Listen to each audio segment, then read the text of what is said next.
Hello! We are currently, still mildly a little bit in the process of setting stuff up, but I figured I would start things up here so that, everybody has a chance to say hi and we just hang out and chat. As you might notice, we are currently down a player because the hour right now is a horrific o'clock. It is way too early. I am a night owl. It is the morning. This should normally be when I'm going to bed. But, for the time being, why do we not have who we have here introduce yourselves? Most of you are probably familiar faces around here because you're in chat quite so often. But, I guess we'll go just clockwise, which means, that doesn't help. Whoever wants to go first, and then we'll go around from there.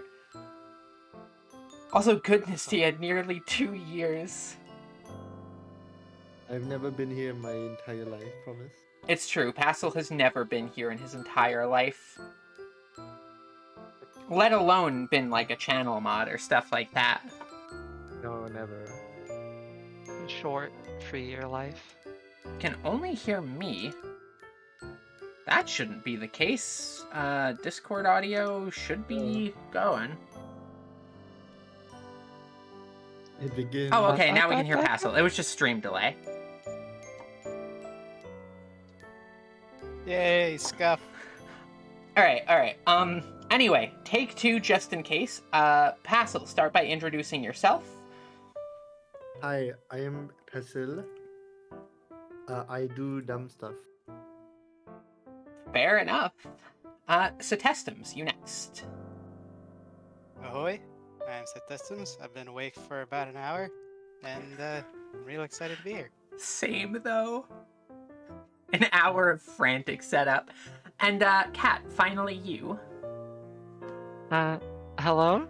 I'm a nerd. I'm Katarja. That talking sprite is so cute. Yeah, it is. Who made that again? Do you mind if I I was about to say, Yeah, I let was me know, gonna because I want to give them a shout out. It's made by Squishiest Ren. They do pixel redeems on their stream and are really nice. Give me the username, like type it to me real quick. You can just use the OOC text chat for that.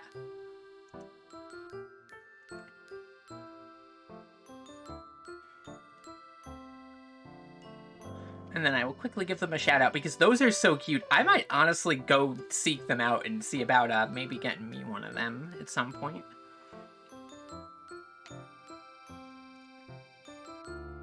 I'm assuming that they take commissions? Yeah. Also, I realized it's Squishy Ren, not Squishiest on the Twitch. Sunhaven. I've heard that name before. Haven. Yeah, That's it's the almost new, like Stardew Valley-esque game, correct? Yeah, the, like, Monster Girl Stardew Valley, which basically just, like, in the tags for the game, they might as well have... Yeah, they might as well have just put, like, hey, Avery, come play this game. Yeah, I was totally thinking- didn't start playing that because of her streams. No. It's good, though. Like, I was watching some gameplay of it. It does look really fun. I do want to pick it up at some point. Like... I was gonna buy it myself, but I was waiting for, like, a summer sale. Yeah, that's pretty much what I'm waiting for. And then, I'll probably pick up a copy for Yumi as well. Then we can put our Sunhaven beds, in the exact same spot, because you can just have one bed. Dog? Alright, so, since Ocean is asleep, what I'll probably do for the time being is just explain what this system is, and what the sort of plan for these streams going forward is. Because, as tabletop campaigns are wont to do, this is not going to be like a one-stream thing. These tend to go for a good while, over the course of multiple weeks. For those of you who are not familiar with tabletop role-playing, you've probably heard of it through the form of things like D&D or Pathfinder or things along those lines. This is a slightly more obscure system called Ryowltama, and it works a little bit differently than a lot of the other systems you might be used to. Obviously, there's still dice, as you can see here to my side. In fact, this system, in kind of a contrast to my usual tastes in tabletop systems, is very, like, dice and micromanagement heavy, which is funny because this is probably overall my favorite tabletop role-playing system. But, to sort of explain tabletop role-playing in general, basically, everybody gathers around the table, usually once a week, and we run what is known as a campaign, which is an overarching story. Everybody makes a character, which we will have you introduce your characters in a short while. So if the three of you would like to begin thinking up your stunning introductions. Among Us.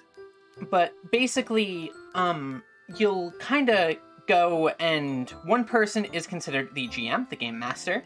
That will be me for this campaign. But the interesting thing about Ryowltama is instead of having one person be the game master who sort of controls most all aspects of things, for this system, the GM is much more of just a facilitator of things, and the overall flow of the campaign is kind of more along the lines of, say, like, sitting around a campfire together, telling a collaborative story. Because in most other tabletop role-playing systems, the GM will create the world, they'll create the towns, they'll create the characters, stuff like that. But in Ryowltama, as the players reach different towns and locations and stuff, we do something that is known as town creation, where essentially all of the info about a town is brought up. So in this case, you will have the town population, which is decided as a group, and then everybody gets their own slot for each of the other categories. So in this case, for a town, for example, you have notable people, which is anybody who would be like a mover and shaker within the town, anybody relevant. So like if there's like a big shot in town or whoever the current leader of that town is, be it like a mayor or a duke or whatever. Then you have the environment. Yeah, like a certain philosopher, perhaps. Spoilers. That will be a surprise tool that helps us later. A surprise. Oh no. Passel is already in full Among Us mode. But, there is something relevant there, I suppose. Oh no. The Hey, you Among didn't Us. change it to the one I sent you? No, because it was weirdly cropped for some reason. I'm gonna mess with that later. So, for at least the time being, you will be in Among Us until I have time to swap that. But that's okay, because, for the most part, you don't really have to worry that much, because there's probably not going to be much fighting this time, because it's kind of like the session 0.5. Like, normally what happens is what is considered session 0 is everybody sitting down, planning their characters out, stuff like that. We went through session 0 already, so everybody here already has a character made. The world itself and the starting town have both been made. But they have not done shopping or inventory management or stuff like that yet, which will be hopefully covered by the end of this session, but potentially not, depending on if Ocean is EP. I don't want to wake them up and be like, you've been out of bed for 30 whole seconds, get in here and do math right now. Because if I was rolled out of bed and told to do math immediately, I do not think I would stop crying for the remainder of the day. Oh no. Listen, if their alarms didn't wake them up, I don't think a Discord message will do much. There. Like I said, that's perfectly fine. It right now is at a very awful hour in the morning. So it's kind of understandable that there's a little bit of sleeping in to be had. What did I miss? Not much. Right now I'm just explaining the concept of tabletop RPGs and kind of giving a little bit of a rundown on the system. Right now I was talking about town I'll be creation. back in just a second. I smell smoke. Please do not have your house burned down. Be safe. It's the curse Just of a the minute. sky. I swear, I hit go live and everything breaks. Apparently, it hits everybody else too. Oh, I forgot to, that was what I forgot to do. Thank you for reminding me, Dory. I forgot to put the, Twitch integrated throwing system on here. No, you need to fix it. I shall fix it. Can we Totsugeki Passel? Excuse me? I could technically make that a thing, I think. I just need to change the targeting. I'll refund Dorothy real quick. Yes, thank you, Passel.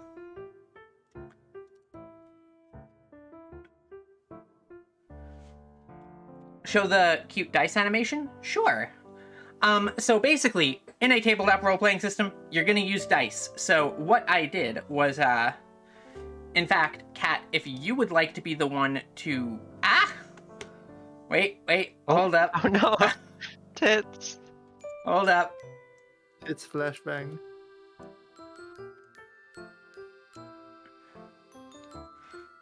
She's gone. My tits might be blocking the dice, but I'm fixing it. Don't worry. Okay, let me try and roll. Wait. Now try and roll. So each player is able to have their own separate dice that they can roll in real time on the stream of their own accord. I also have dice that I can roll as well into the dice box. When it is not in use, we can put the dice box away to free up some screen real estate. For the record, we pretty much planned this campaign out last weekend to start, and then I did not have the availability to work on stuff like the overlay or the setup for this until last night.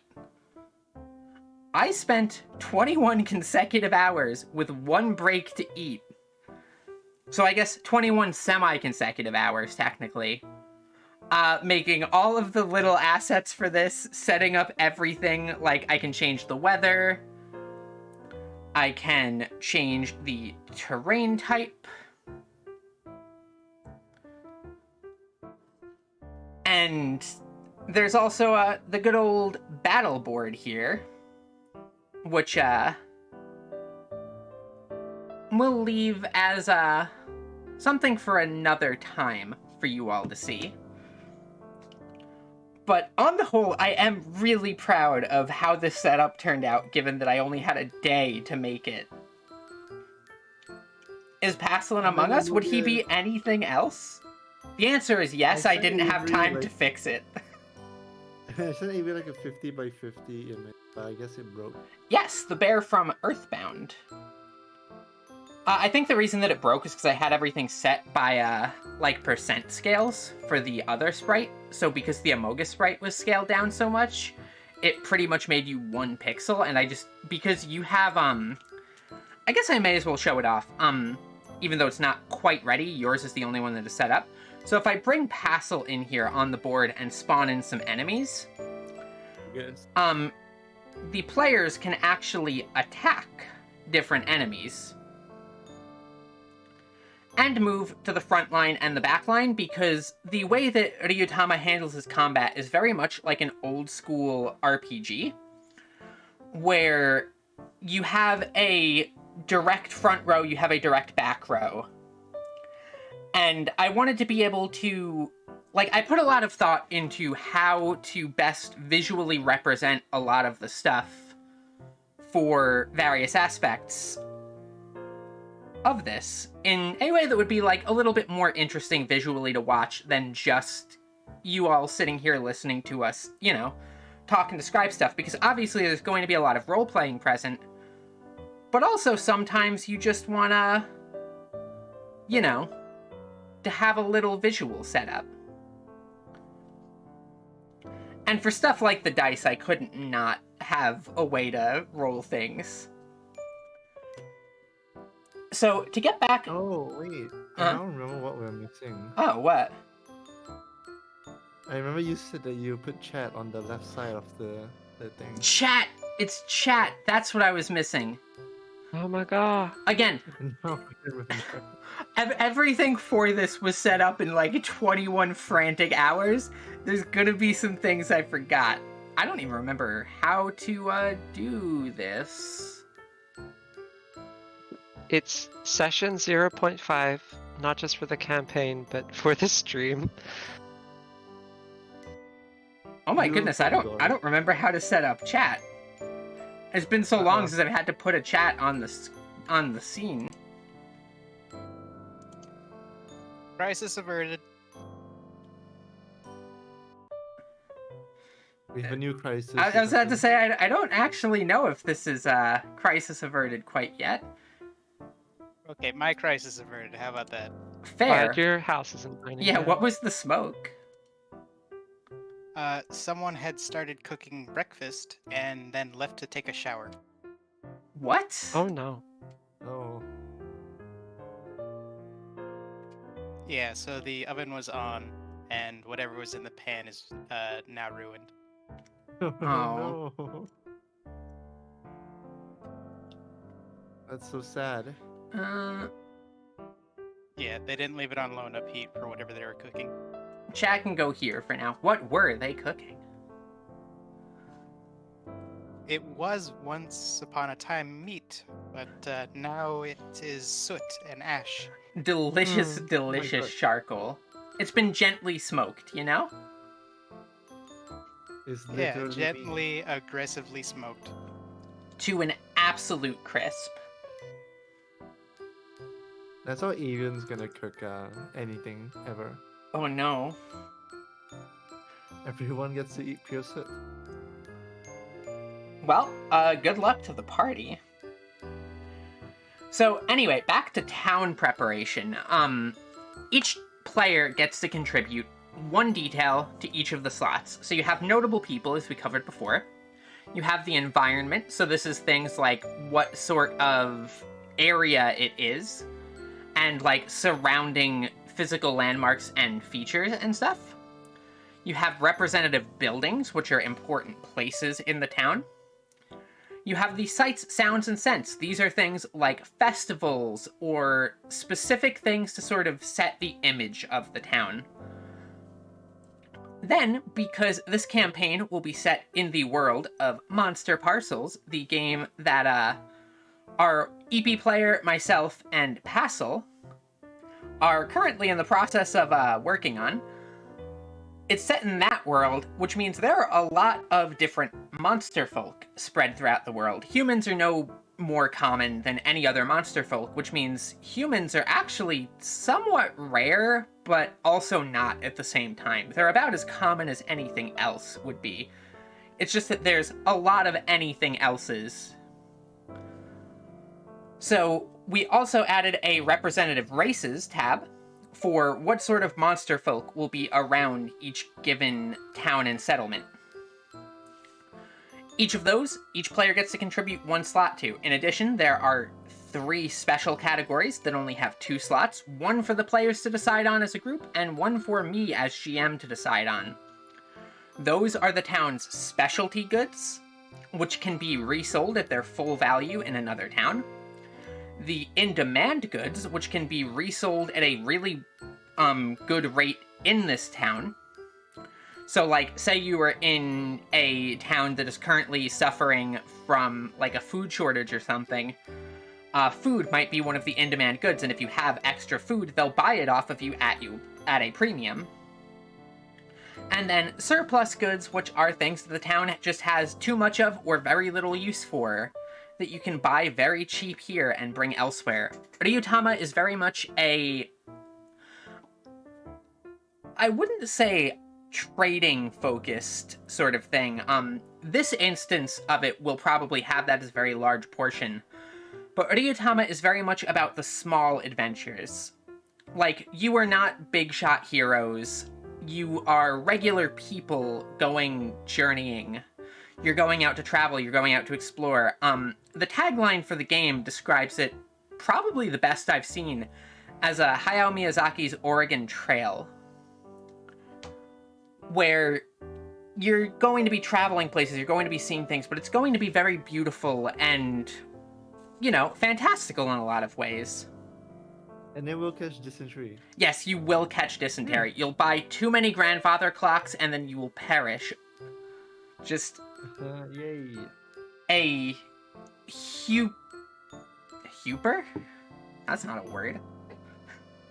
Hubris? I don't even know what word I was going to go for there. I got so stun-locked by the fake not word that, like, came out of my mouth that I don't remember what I was gonna say. Yeah, Hupper mages from hit game Wakfu. And Dofus. Which, ironically, beat we that. just got done watching season 2 of Wakfu for the Anime Nights in the Discord. Shameless self-plug. If I can type links correctly. Bye-bye! You beat me to it. So, basically, I agree, Demi. Bakara is great. But basically, the way that it'll work for town creation is none of the towns are actually created before the players get there, except for the starting town, because obviously they have gotten there, technically speaking, in a roundabout way, because they're already there. What happens Where did we is... came- Wait, come again? But where did we came from before the town? Do we simply exist in town? That's your problem to figure out, not mine. You That's got... a question for Aristotle. Yeah, and your backstory. Village. So, yeah, for example, one of the notable people in the starting town that the party will be starting is the, philosopher Aristotle, who is also the local blacksmith. So, like, everybody from the party gets to contribute their own ideas and their own things to the environment and the notable people and the notable buildings, which, as far as Ryowltama as a system goes, I think is really fun because it gives both it takes a little bit of the weight off of the GM in terms of world creation stuff, because everybody's contributing, so it gives you lots of stuff to play off of, because the players, by submitting different things, are also in a way sort of saying, you know, here's a thing that I think would be interesting for the setting to have, here's a place that I think would be interesting for the setting to have. So it gives you options to see what the sorts of things that your players specifically want out of that world and setting, and the sorts of characters that they want to see, and the places they want to go. And that's really nice and useful. And then the other thing is on the player side of things, it gives everybody a chance to submit something that they'll personally be excited about, or they'll want to go see, or explore, or stuff like that. So, like, everybody gets to contribute to the setting and feel their direct impact on the world as it's built around them and as they explore and expand those horizons. And to further add to this, each individual area, that is to say, like, regions that they'll be exploring to, so like you see how there's the current terrain in the top left? Essentially, every time this changes, it will be noted down as a new specific BGM. And that BGM will remain consistent whenever they are back in that area. So not all, like, rocky terrain will share the same BGM, but if you were in the same rocky terrain as before, it will have the same BGM as before. Each town will also get a unique piece of BGM. And for this session, unfortunately, I did not have time to set up a song tracker. In the future, there will be one, hopefully. That will let you all see precisely what song is playing, and where you can find it, basically, to listen to it, because there will probably be some music that would get the VOD muted. So, to work around that, the music will unfortunately not be on the VODs. But with a song tracker, at least you'll be able to see what song is playing at the time and follow along if you would like. I will hopefully have that set up by next stream next week, because I couldn't figure out a clean way to do it. But this serves a couple purposes, and the biggest one is giving each area its own individual little identity. In the sense that, like, say you go on an adventure, and you can see up there in the corner, there is a day, month, and year tracker.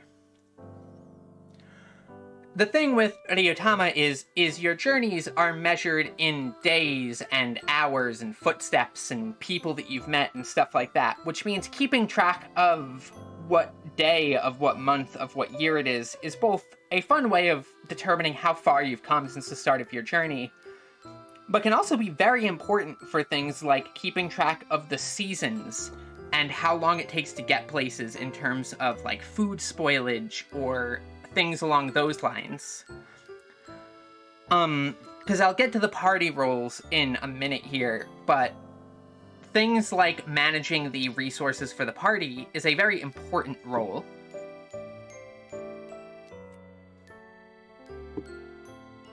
Needed to take a sip of water so I don't lose my voice. Yeah.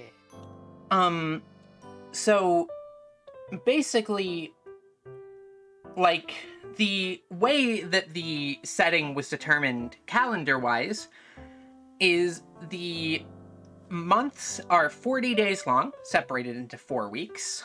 There are no exceptions to this rule. Every month is 40 days long. There are 10 months in a year, giving a grand total of 400 days in a year. The campaign itself will be starting on New Year's morning, which both serves as a very convenient way to keep the entire trackers set to 1, keeping track of the journey in terms of an exact day count, but also allows things to start right as the spring is starting to hit. Ocean's character just might be a little hungover from New Year's. Honestly, from what I know of Ocean's character, that would be completely reasonable to assume.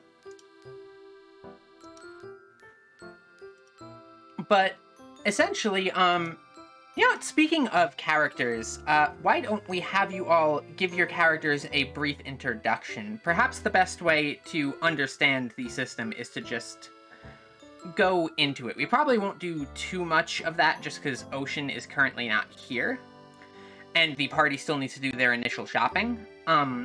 So what I'll have you all do is I'll pass things off to you for a second, introduce your character, and introduce your role in the party that you will be playing. We will start in the same order as before, I suppose. So, Hassel, you are up. My character is Avian, and she is a harpy. Because harpies are cool, and there's no bias in that statement. And she will be the party's quartermaster, and I guess a cook as well. So good luck. I mean, it's fine. Nobody's ever gotten sick from eating bad food before. Never.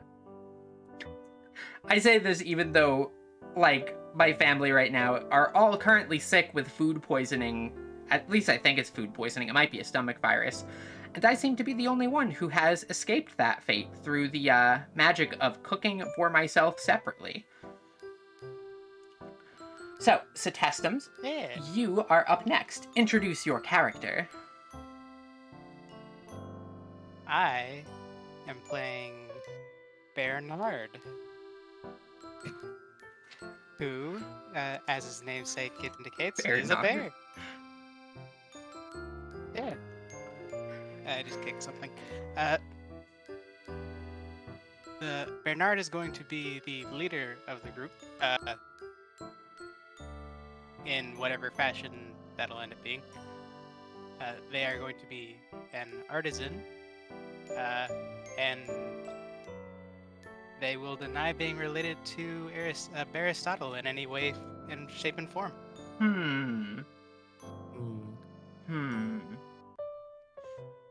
Kinda sus. To kind of explain what these roles are too is each party member gets a different role in addition to their class, and these all allow them to do different functions. So not everybody is doing every aspect of stuff. And before I continue with that, I shall pass things off to Kat to introduce her character. Right. My character's name is Josephine Beryl. Gotta get the bear pun in there. Gonna kill me. Another bear pun.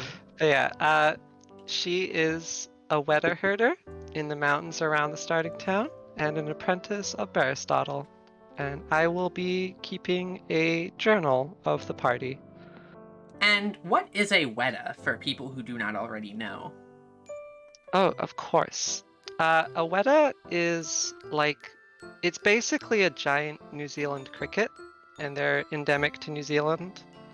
And the specific ones I was thinking of, because we're starting in a snowy mountain region, they have this special protein that basically means they can freeze, and then when they unfreeze, they're still alive and can just go about their business. Just like me in the winter.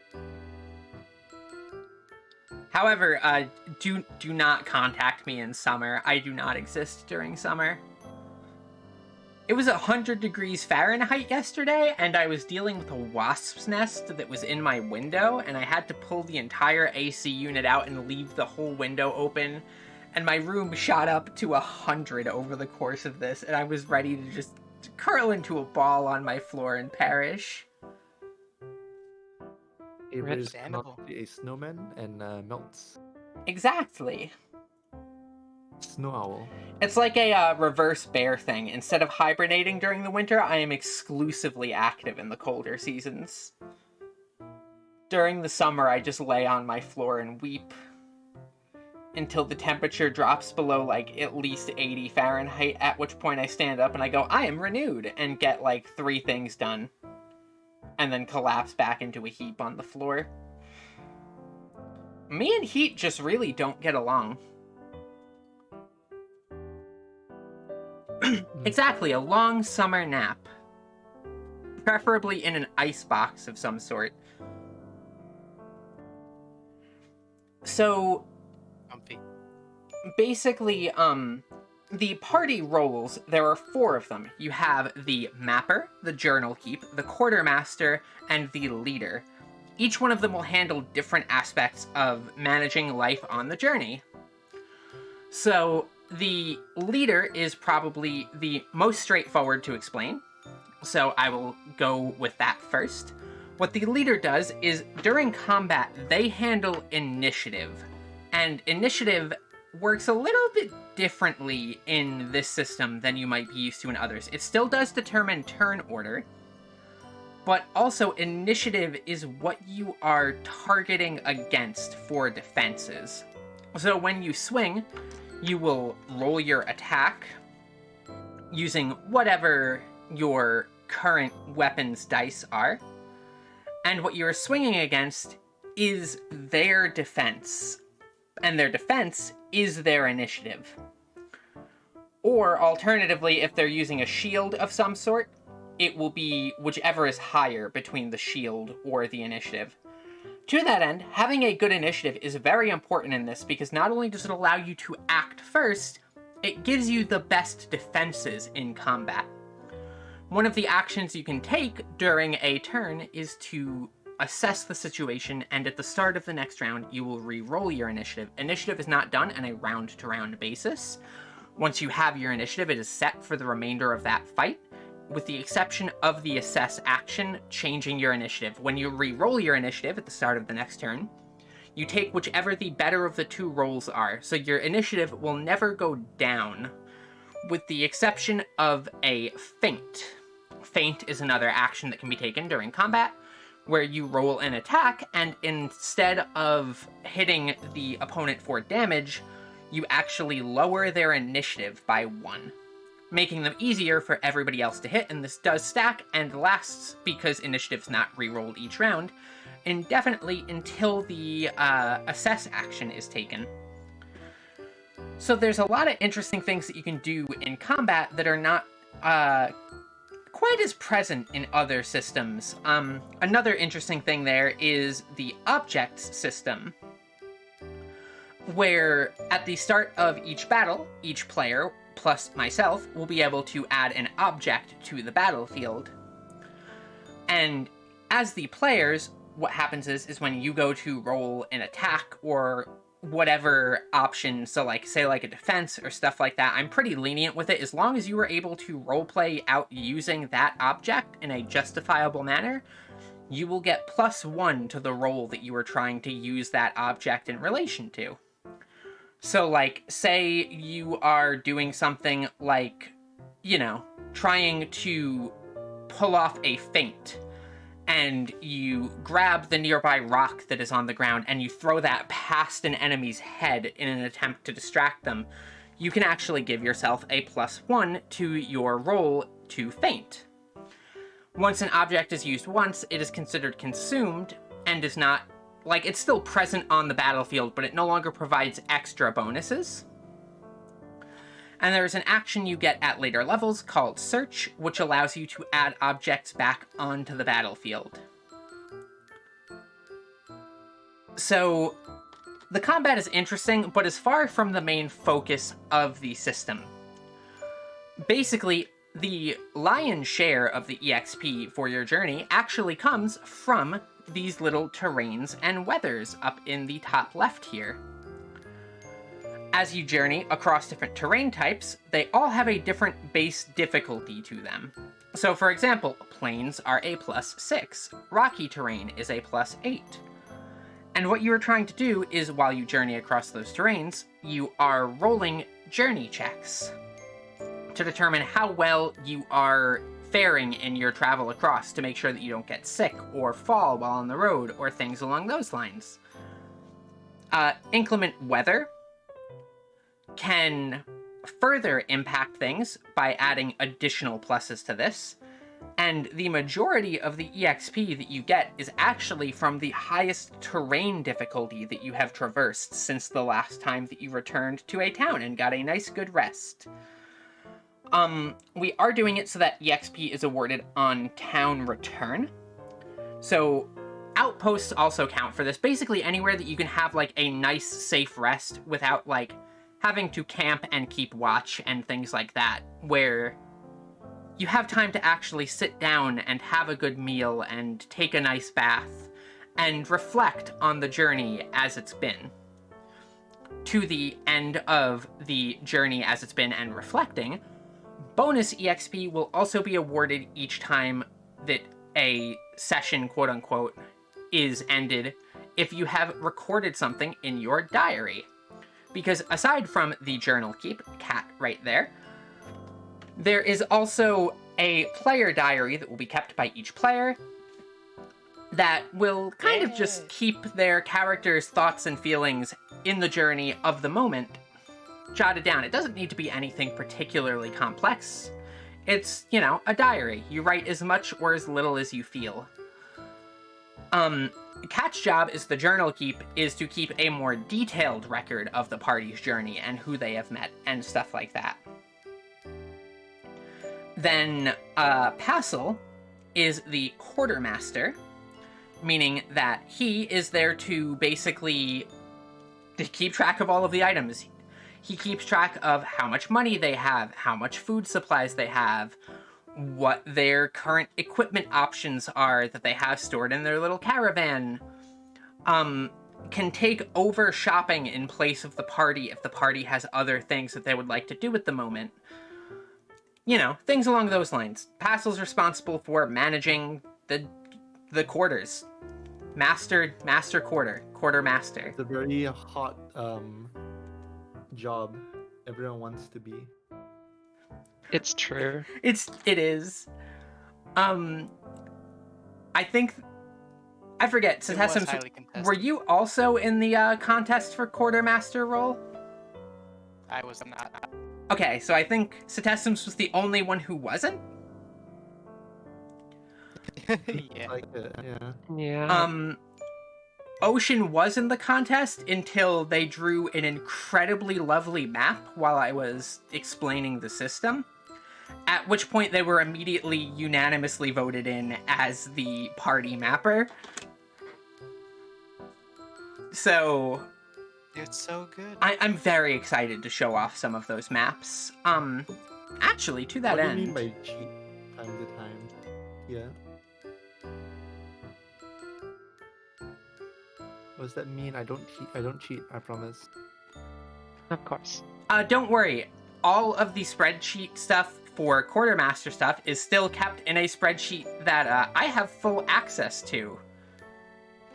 Which means I can check if Passel is cooking the books.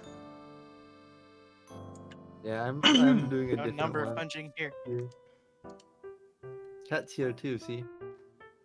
I'm sorry, Guille. We need to organize that better.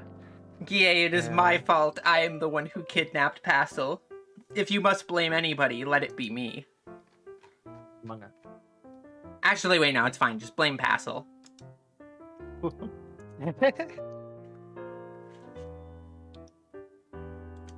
So let me quickly bring up an image here, and I will show you the current working world map as far as Ocean was aware of it.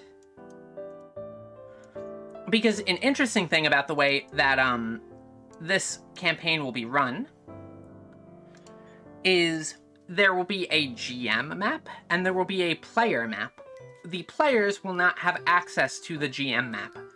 They're going to have to make their own or do things like pick up local maps, like, you know, buy them physically and compare them against their own maps. Which will lead to some interesting things for the mapper to have to deal with, because that very much means your, like, group's maps can just be wrong.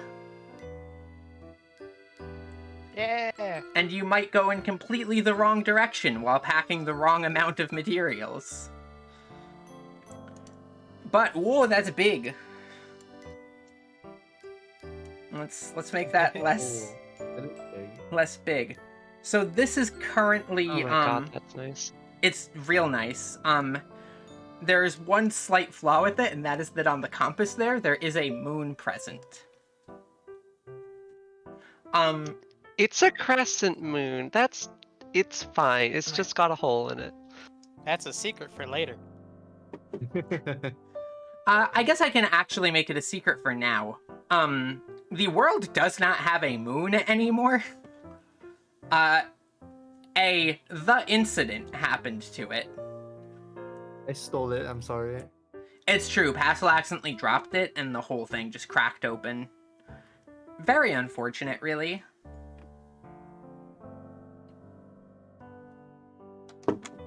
Moon was haunted? Well, funny you should say that, because there are some custom weather types for this campaign, and there might be more depending on where the party explores, wink wink, that basically are unique to this setting.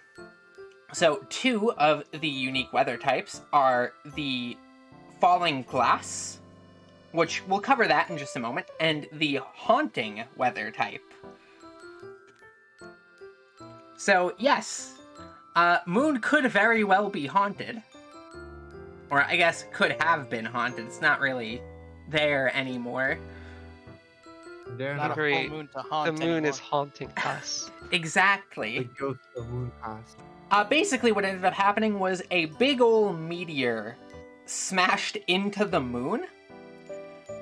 And through it. yeah, just clean through it. Moon destroyed. No more moon. This very nearly caused an apocalypse in the world, but this was prevented through the dragons. The dragons themselves are basically forces of nature, and through the sacrifice of many of them, the worst of the crisis was avoided and the world was kept intact. However, the largest chunk of the meteor landed up to the north. Ironically, not that terribly far north of where you are all starting. But it is up in the actual mountain ranges itself. And the glass shards of the meteor contain interesting magical powers. And some people are able to even see visions and stuff in them. So, of course, what society did when they saw a giant glass magical meteor of useful properties and magical powers and stuff was they immediately sent mining teams to start taking it apart. And it is basically used as a form of currency in the nation that the players are starting in, though it is not used as a currency everywhere. But it is a very valuable commodity because it is useful both as a currency here and also has useful material properties. So you can think of it sort of like gold in that regard. Yeah. We are rich. Yeah, so the problem is when the meteor hit the moon, there's still lots of pieces of moon and meteor up above, and sometimes they fall down from the sky, and that is what the glass shower weather is.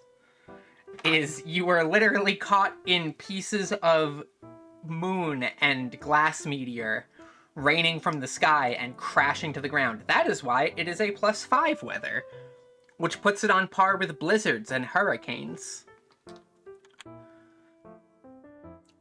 Fortunately, when it is not a proper glass fall, you'll have pretty much beautiful star showers every single night. Just because of all of the small particles and debris burning up in the atmosphere as it re-enters. It's just really, really heavy rain. Yeah, just very, very, very heavy rain. Also, it's sharp. It's fine. Also same magically hail, charged, warm. which means it might explode when it hits the ground. Yeah, It's just fine. Just rain. Normal Nope. rain. No big deal. So basically, dragons are still around. There's not as many of them as there used to be. And there are other great mysteries to the world, one of which is actually very local to the starting party. That is, specifically, there is a large lake, and within that large lake, there is a large door faced by many, many stone faces. And all attempts to mine through that door or breach into behind it have failed, and nobody really knows what it is, beyond the lake itself being the collapsed basin of a volcano. And that is not terribly far down the mountain from where you all are. So it is a local mystery, so to speak. Hmm. Didn't actually realize it was so close. Originally, it was going to be much further south, but because of journey times and stuff like that, it ended up just working out better having it closer to home. Fair enough. Also because Ocean is the navigator, which is a, seafaring class. So providing the potential for a large lake so close nearby also provides the opportunity for some of those seafaring skills to perhaps see more use sooner. Though who knows how Yeah. in-depth you will all explore that, because to the end of the campaign, I am not actually too terribly worried about you all having a explicit goal in mind. That is to say, as a party, you are all free to choose where you go and where you would like to adventure, and I will fill in the blanks around that. We will fill in the blanks. Da da. True, actually. Because what'll happen is when the party Yay! reaches a new town, what will happen is we will generate that town as we go. So everybody will sit down, we'll all add our notable people, our environment, our representative buildings, etc., etc. And then the start of the next session will take place in that town, handling the shopping and the maintenance and the upkeep and things along those lines.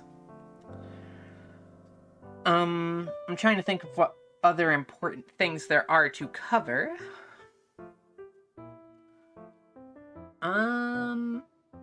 I covered journey rules, I covered how battle works, animals are very important in the setting, actually, thinking about it. Have we shown off the cats? Which... Actually... The one from the Goblins? art book? Oh, right! There are, the goblins in this setting are actually just Neko Arc. Yeah, that's what they are. Neko Arc, it's real. They're real. They even say Gabunya. Basically, Neko Arc. Gabunya. Let me see if I can get a peak shore here. I'll quickly change the world map to a Koneko Goblin. Oh no, now it's very tiny. Nope. They're just little Very mischief nice. makers with their Fimpsh necklaces. It's Neko Arc, the creature.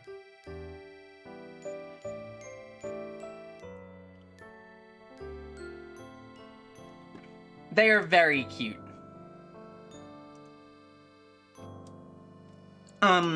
But basically, animals are very important because you need them to help carry things and help transport you yourself across land. We will be using some custom rules around animals. Normally, when terrain gets too difficult, you have to leave your wagons and your carts and your pack animals and stuff behind because they can't traverse it, unless you are traveling along a well-established road. In this case, what we are doing is, because there's such a wide variety of flora and fauna and creatures and stuff, you can actually get specialized animals that can travel on those types of terrain. Wagons and stuff are still going to be probably impossible for certain terrain types, just about, like mountains and such. But a huge part of things, like Passel is going to have his work cut out for him as the quartermaster in this campaign, because there's going to be multiple different types of regional currency to keep track of, though technically I think you're the animal handler, Kat. So, that'll probably end up being your role to keep track of the animals. Passel just keeps track of what they're carrying. But basically, there will be a lot of different things to keep track of throughout the course of the journey, and I think it will be interesting to see how that all goes. I really like my funky spreadsheet. Yeah, Passel made a pretty cute spreadsheet for tracking all of the stuff, so we're going very legit with this. Like, scuff aside, I think the setup is quite nice. What else is relevant to cover? What about the dragons themselves? How do I always forget to do this when talking about the system? I always forget to cover the region. So, the party, in addition to the player characters, there is also something called the Ryujin. And what they do is they follow the party, usually from a distance at first, and they can do different actions called benedictions and reveils. Their goal is to make the party's journey more interesting. So they are able to both help and hinder the party in various ways, and potentially later even reveal themselves to the party. The party does get EXP from the benedictions and reveils being used, but those are optional abilities that do not have to be activated, which means the party also is responsible themselves for basically giving excuses for the journey to be made more interesting. So, in a way, the DM is kind of like a bit... Wait, or the chat... Okay, wait, Tia? Tia, you might be a genius here. I think I might He's cooking. I might make some of the benedictions and the Ryujin abilities channel point redeems. Oh no! Which means the party can also be helped or hindered by chat. Yeah, what have you done? Excellent. I think that is fantastic. Yes, a chaos dragon. It also does make sense in context of the planned Ryujin. The Ryujin's actually just Neko art, but like the dragon. Smiles and 20k points. The thing is because the benedictions and reveals are limited actions, so too will those channel point redeems be limited per session. Unless we want to make like some chat specific benedictions that are more common but less powerful. We could. One.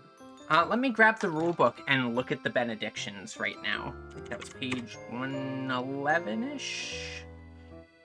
No, that was Weather Dragons. I found my favorite art of the goblin cats in it. Benedictions 146, I think.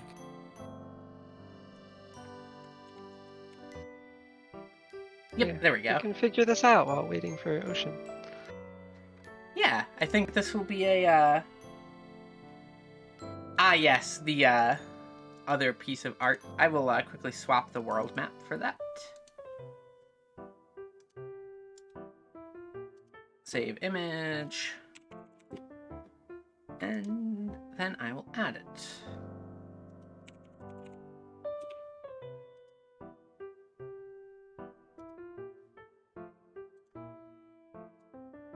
There it is.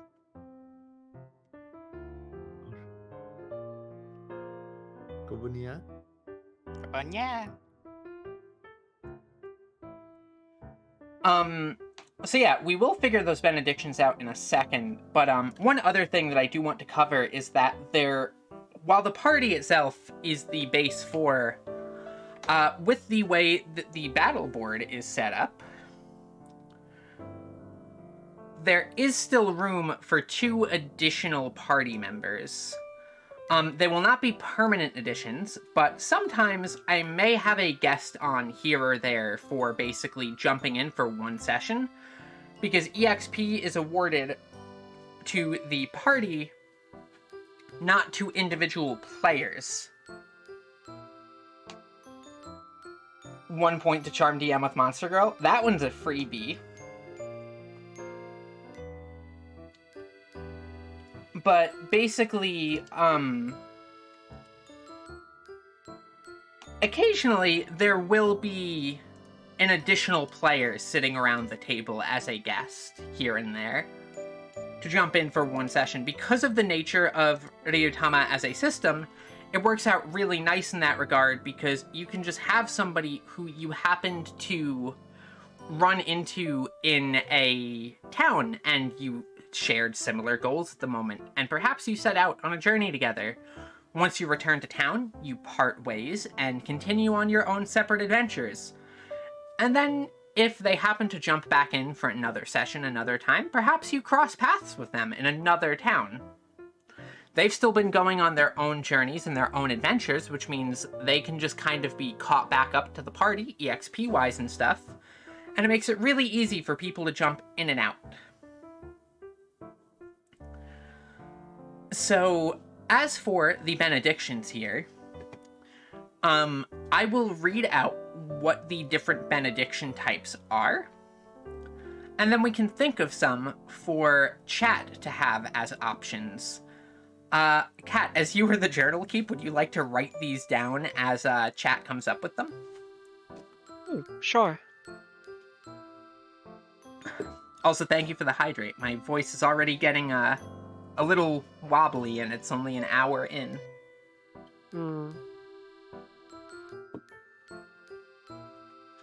This is quite a bit more talking than the usual stream, though. It's true, and I am not usually despite my incredibly long rambles I sometimes go on, most of the time I actually just do not talk very much.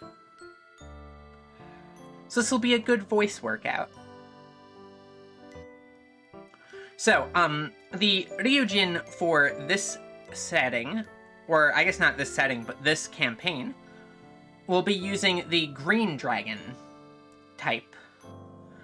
So, the base 3 green dragon benedictions, though in this case, I like the idea of it being a special type, because in this case, I might make it a copper dragon. Will be the type of Ryujin, which means we will get to have 3 unique benedictions for them as well. But the green dragons are Tale of the Journey. Up to 2 PCs who roleplay ardently pursuing the goal of their journey can ignore all weather modifiers for the rest of the session. The Tale of Nostalgia. If the PCs roleplay having nostalgia for home, they can ignore all negative effects of mind-based status effects for the rest of the session. This affects up to 2 PCs at once if they meet the conditions. And the Tale of the Traveler's Journal. At the end of the session, up to 2 PCs who write about their journey in a travel diary will receive their character level times 300 in gold. So those are the green dragon ones, which currently would be the basic ones that the dragon would be operating with. But given that we are making our own dragon type, we can also make our own benedictions for them. There are also the generic benedictions that any dragon type can use. Yep, the dragons are basically green for adventure and exploring, blue for social-based things, red for combat, and black for any sort of mystery or intrigue or horror or political dramas or stuff like that. So, the generic benedictions are past and future, which let you fast forward and rewind time by a round. You have the benedictions which control fate, which are fortune and misfortune, which cause either a guaranteed critical or a guaranteed fumble. And you have the benediction which controls NPCs. You have elite enemy, which makes a single enemy much stronger and makes them immune to status effects. Murder of Crows. A group of creatures of the same monster type mob together and are treated as one single enemy. For every 3 monsters that join together to form the mob, its attack and damage checks increase by 1 each. So this is a way to make, like, swarms. Surprise attack. The opponent's side automatically succeeds at surprising the PCs. This can also be used in reverse for the PCs to automatically succeed in surprising enemies. We meet again.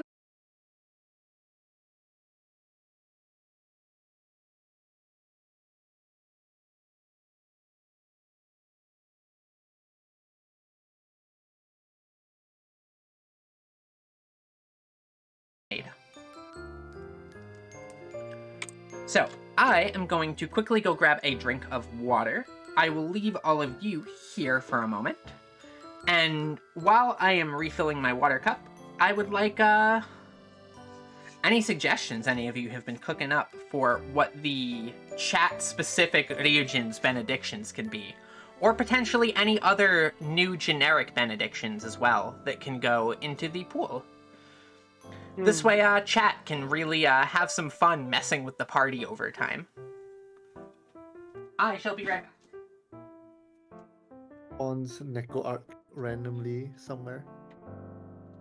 Oh no. Wait. Wait. I have an idea, but I feel like I should wait for Avery to come back. We're supposed Yeah, to let it workshop cook. an idea and then present it to Avery, right?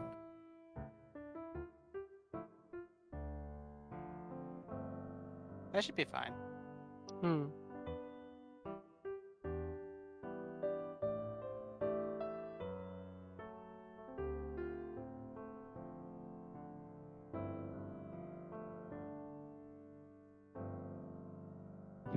So, read any good books lately? The Among Us book, technically. Oh no, not that. Oh, technically the Ryowltama core rulebook. I've read that one. Yeah, that would be easy, Tia. I am back. Also, I have a wireless headset, which means you couldn't have continued deliberating. It would have been fine. Oh, okay. So, Okay, here I am. Avery, you know how, oh, is it okay if I mention one of the world mysteries in chat? Oh, Or in stream? absolutely.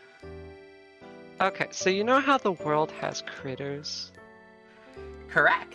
What if we give chat like an expensive redeem that lets them just like use one of the little mysterious critters and just do something? I do like that idea. It's just chat. So basically, there are these little mysterious creatures who I'll put a picture of them up on screen here and talk about them real quick. Save this. Browse.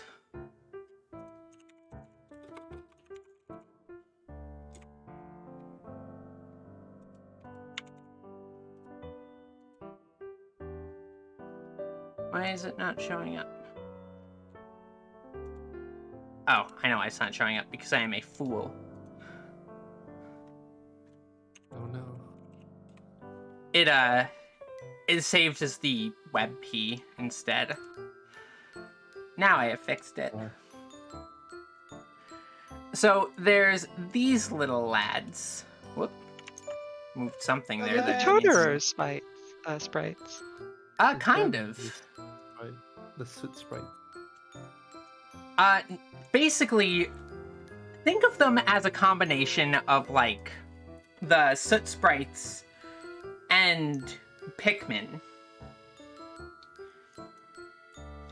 And they just very, very, very, very much love to take anything that isn't bolted down. If one of them can't lift the thing, a whole bunch of them can. No, don't steal my quartermaster stuff. And the thing is if they pick something up and they get out of sight with it, they're gone. They are completely gone. It doesn't matter if they just rounded a corner that leads to a completely wide open field. If they just carried your couch around that corner, even if you round that corner half a second later, they are gone. And so is your couch. And nobody knows where they take the things that they steal. So I do think that one of the benedictions will just be the ability to spawn one of these little blorbos. And, So Leave the saying Borbo is with that chat all chat along. has full control of these borbs. yes, chat will potentially be able to attempt to steal one thing from the party per session. Oh no. They take the couch to where all my missing paired socks go. These are Oh, God, probably yeah. what are blamed for missing socks in setting.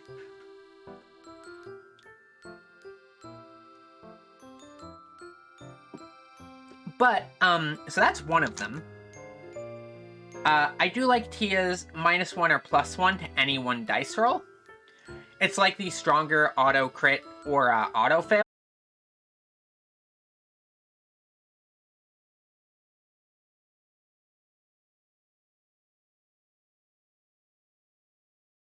Chat could help us fumble, which is good actually. Oh, true. So fumble points, basically, when you... I'm gonna first try this. I'm gonna roll a fumble. One go. Let's go. That's not a fumble. I mean, last time you made me test roll a dice. I rolled 2d1. That's not a I rolled fumble. 2 ones. Let me try rolling. Oh, go for it. D4s have your highest chance of rolling a fumble. That's true.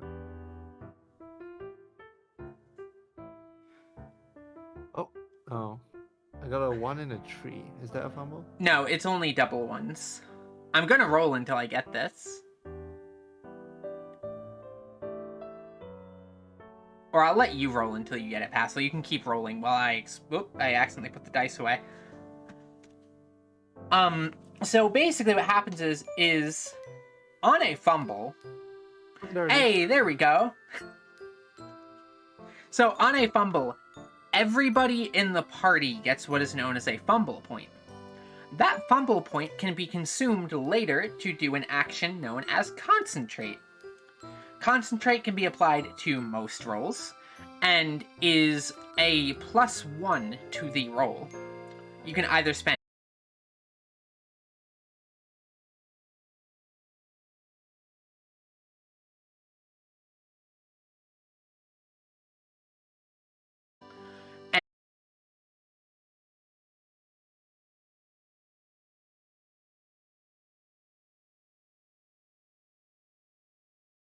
systems, because in many other systems you will basically like, you will roll bad and it will feel awful because you kind of just lose from it. Like, you only have negative effects from it most of the time.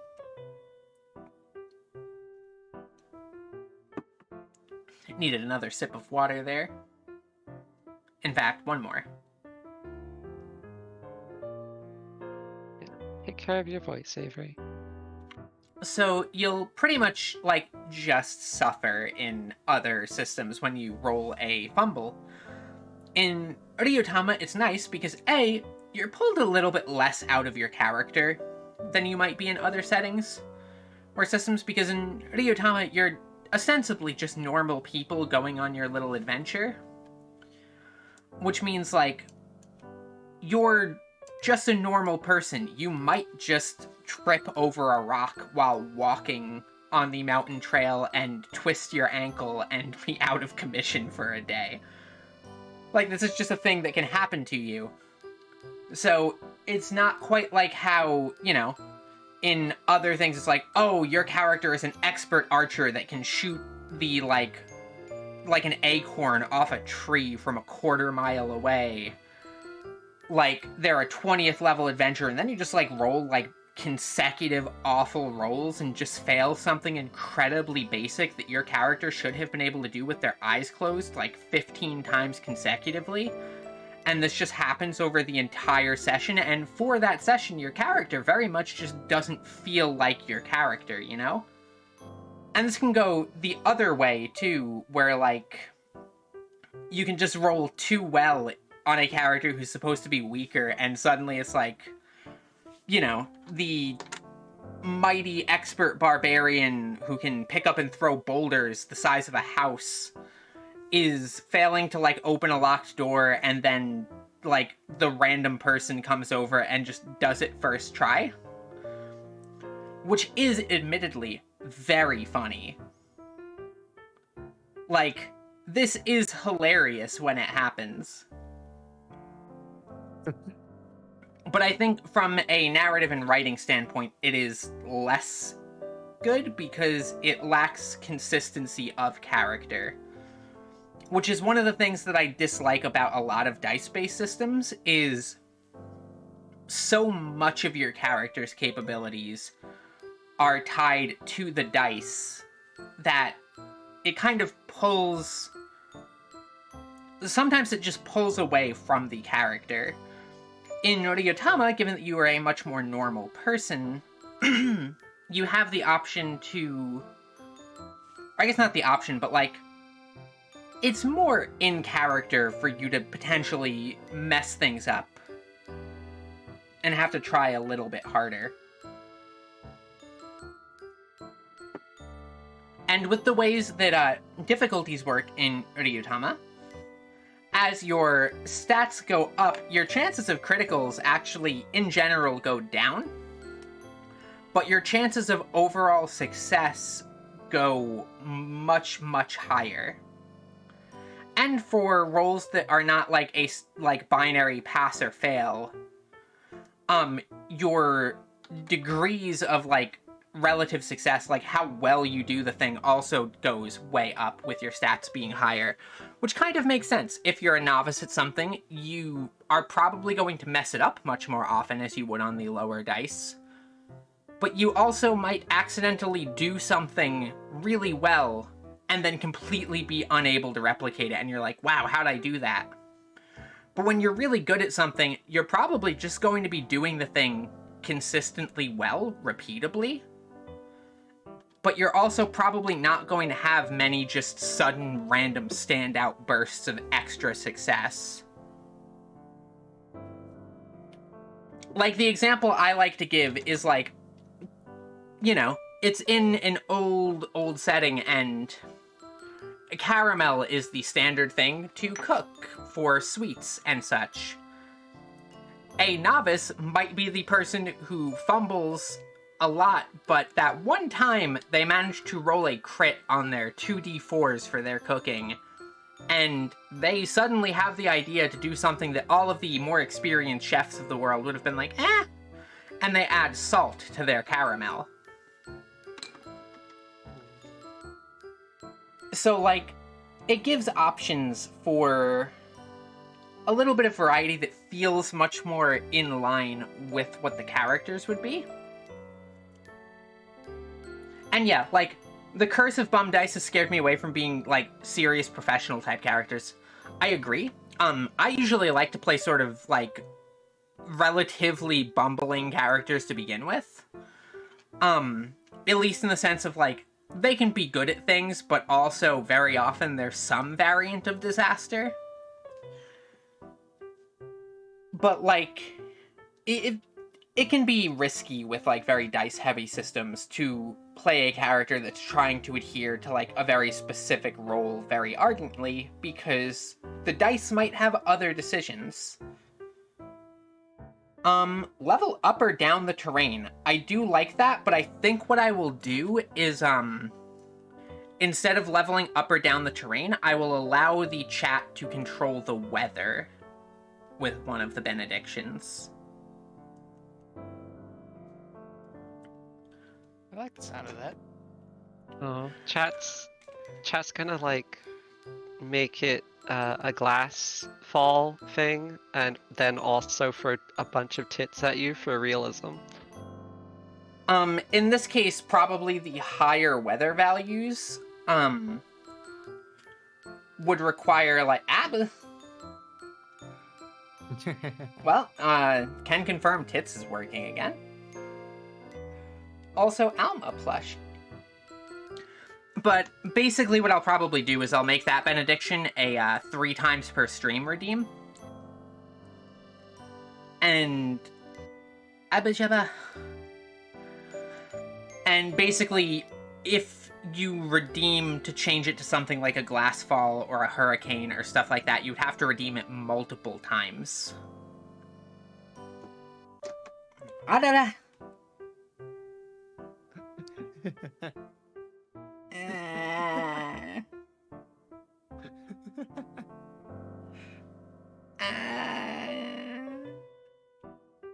Okay, anyway. I am better now. I have recovered from Tosugeki. So what do we have so far, Kat? We have changing the die roll by -1 or +1. Steal 1 item per session from the players, or attempt to steal with the little creatures. And change the weather by 1 stage 3 times per session. Ooh, actually, I like the idea of it just being changed by 1 stage. That's a much better way of doing things, which means, like, you know, they could upgrade or downgrade the weather, but they couldn't jump it straight to, like, a star shower or stuff. Oh, that was Naru's plush bear. I think This doesn't mean Onyx that is the they can't bear? make a star shower worse. Hey, that one hit Passel. Ow. I think if the weather is already at a +5, they probably cannot make it worse. You'd only be able to redeem in one direction at that point. I yeeted myself. Self-damage. Trying to think, what other things? Perhaps a random encounter?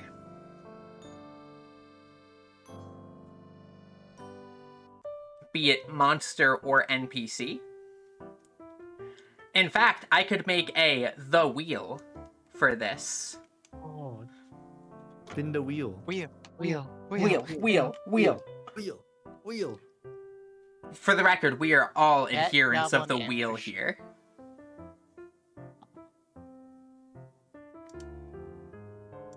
there is no freedom from the wheel. You speak a fantasy.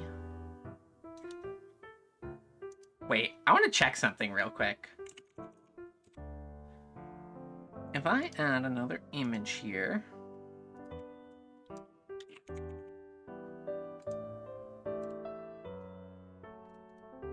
Will you add the wheel? Well, the thing that I was curious about is this basically the exact same tone as the table, and it's close, but not quite?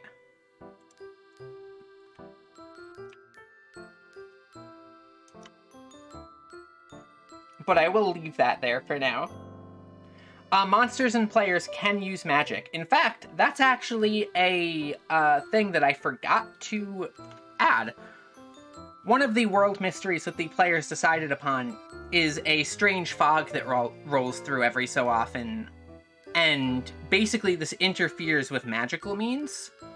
So I was going to represent that as a weather type. So I'll need to make a token for that, but thank you for reminding me. But that is to say that yes... Wait, come again? If we're doing wheel encounters, should that also be once per stream? Most of these benedictions will be a once per stream thing. Okay. Just marking it down. If I can figure out how to do it, and I think I know how, vaguely, I'll have to double check. But I think I know how to have, redeems automated, as in, like, redeems that are available, swapped through, like, various forms of logic.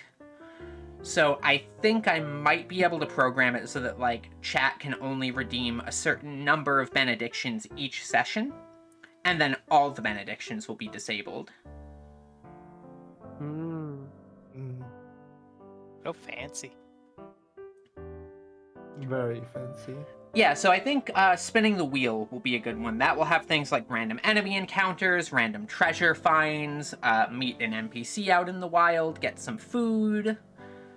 You know, just a whole bunch of various little things on the wheel for the true chaos experience of the benediction.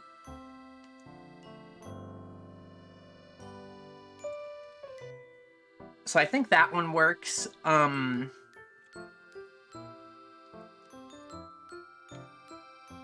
Cat, I have one. Just write down, power word dysentery. Oh no. You will just be able to afflict a player with one of the various status effects.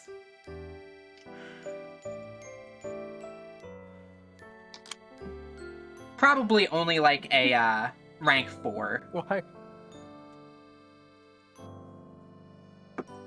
The fact that it's power word. It's a power word.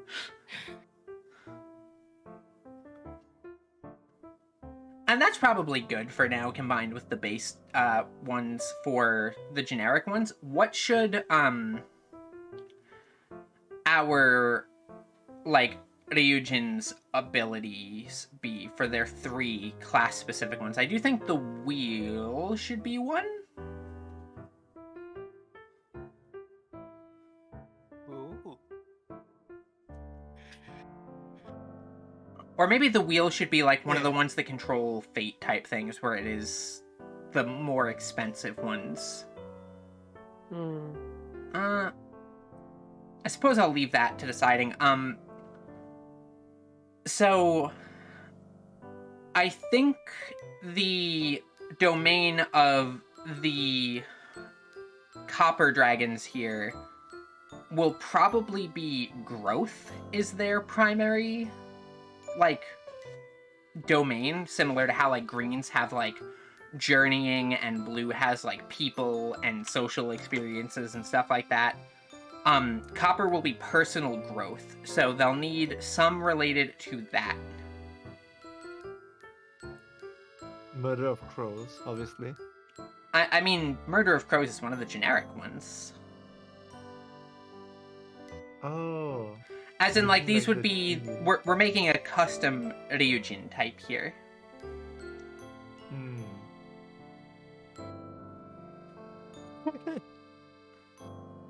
I finally saw what Dimitri said in chat.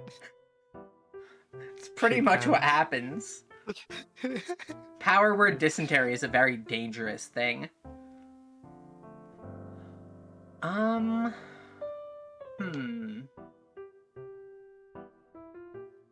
Inflict flashback.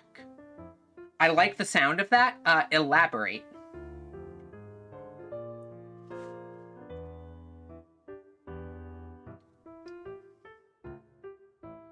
Yeah, that does sound like a good DM-only benediction. Because, actually, I thought of an interesting way that this could work. While I wait for Demi to type, I'll explain what I was thinking for this that just popped in my head. Is basically, a player is targeted with inflict a, flashback, right? Because all of the benedictions have, like, in-game effects as well. So, basically what'll happen is like, say I hit you, Cat, with, like, inflict flashback, right? You would have to narrate a flashback. And essentially, it can be either a positive or a negative flashback. A positive flashback will probably allow you to clear a mental-related status effect. And a negative one probably inflicts you with a mental-related status effect, but gives you a fumble point. Ooh. So you can either choose to, I like these odds. Actually, I wonder if... Okay, wait. I know what I can do here. Positive flashback can probably give +1 condition for the remainder of that day. Or even maybe the remainder of that session. And a negative one can give -1 condition for the remainder of that session, but instantly give a fumble point.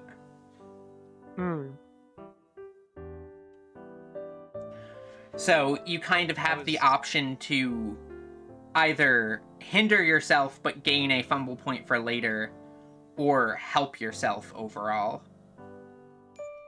Because that can be the thing that pushes you... Yeah, it can push you above into tip-top shape, potentially, which can be really nice, because that can get, like, your die up. I'll think on the exact mechanics of that, but I like that one a lot.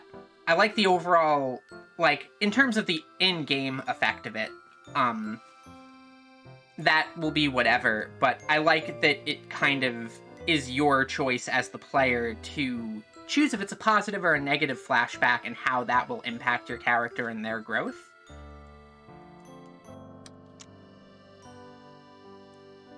Because it either forces them to confront past trauma, or, you know, fill themselves with nostalgia to gain the drive to continue on. So that's one of them. We need 2 more. What about the ritual benedictions on 153? Those seem like they would be right up Chat's alley. True. I'll probably have the, Like Ritual of the Drifters, if they roll a fumble of double ones, a bucket manifests from the sky and hits them on the head. Yeah, like, I'll probably allow those as just, like, generic ones, where those just won't really, cost things. Yeah. I think the ritual is something that happens will trigger that, like the falling asleep one. Yeah.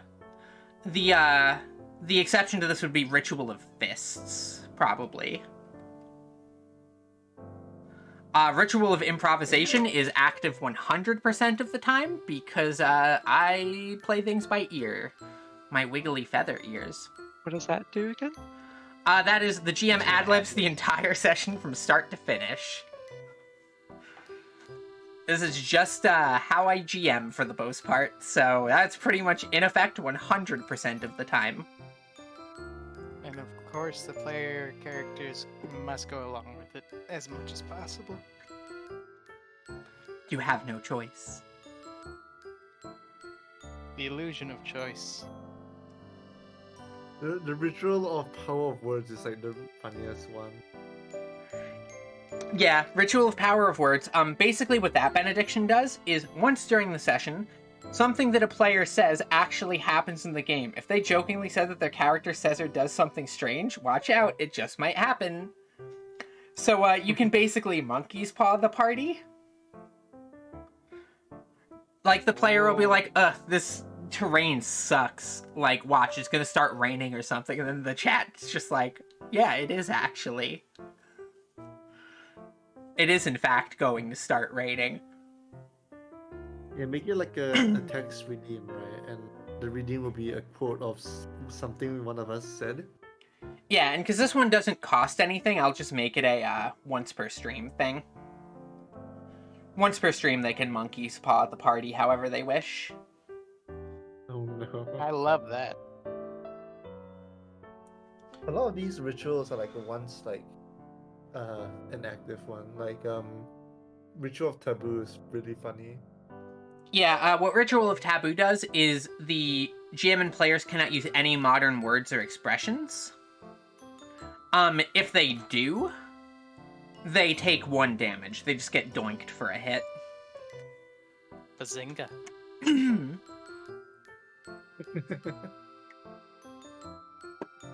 Or, in Pastel's case, Among Us. No. Among Us is not a modern word, I promise. Alright, so Passel takes 1 damage, Setestum takes 2. Oh no. I'll mark that on my sheet. Mm-hmm. Our fellows may not be what they appear. Party We must member go says no cap hitherto for to do our real and dies tasks. on the spot. Speaking of languages, this was another very interesting thing that the party decided on for the world rules is there is no global language, as seems to be the case in a lot of other tabletop RPG like campaigns, which usually that's done because of convenience. Because during the middle of an adventure, you don't have 6 months to sit down and try to learn a new language. In Ryowltama, you very much have 6 months to sit down and try to learn a new language. So, the language is not global. There may be instances where the party gets into areas where they will suffer from language barriers or not having appropriate local currencies. Also, Tia, I personally would be against that idea just because, like, I wouldn't want chat to control the characters if you meant for a benediction. Yeah, I'm kind of with Kat on that one. I would want the characters to remain in control of the, character.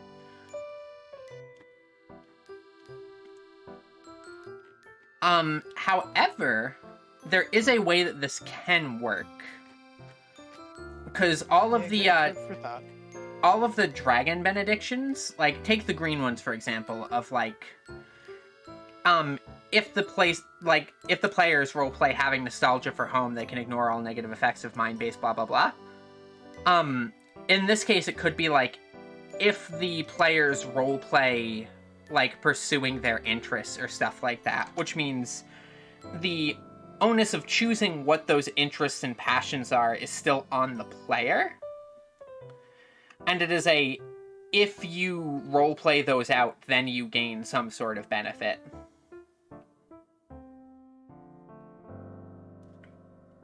Could kind of work, potentially. That's a good idea. I like that.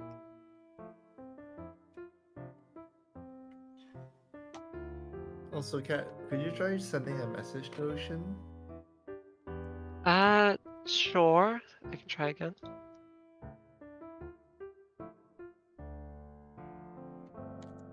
We would need one more.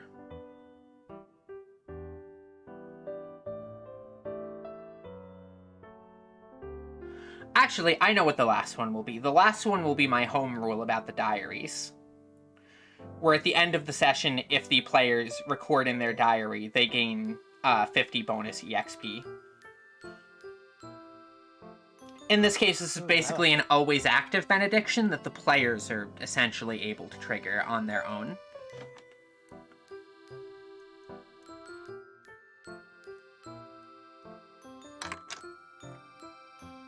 Because I really like having both the players keep their personal diaries and the journal keep a more detailed log of the party's journey. Because then you have an interesting thing where, like, you have the journal keep's retelling of the adventure that can also be compared and contrasted to the individual diary entries, letting you get a glimpse of, like, how each individual character felt at those parts of the journeys.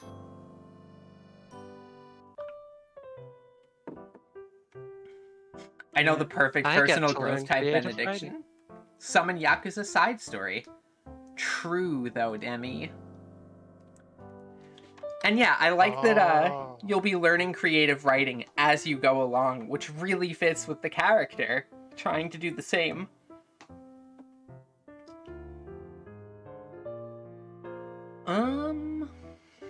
So yeah, I think that covers it for our new Ryujin type.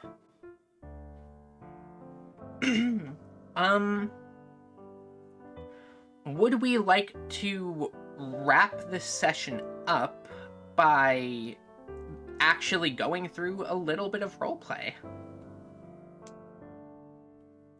I don't see why not. Sure. Okay, so,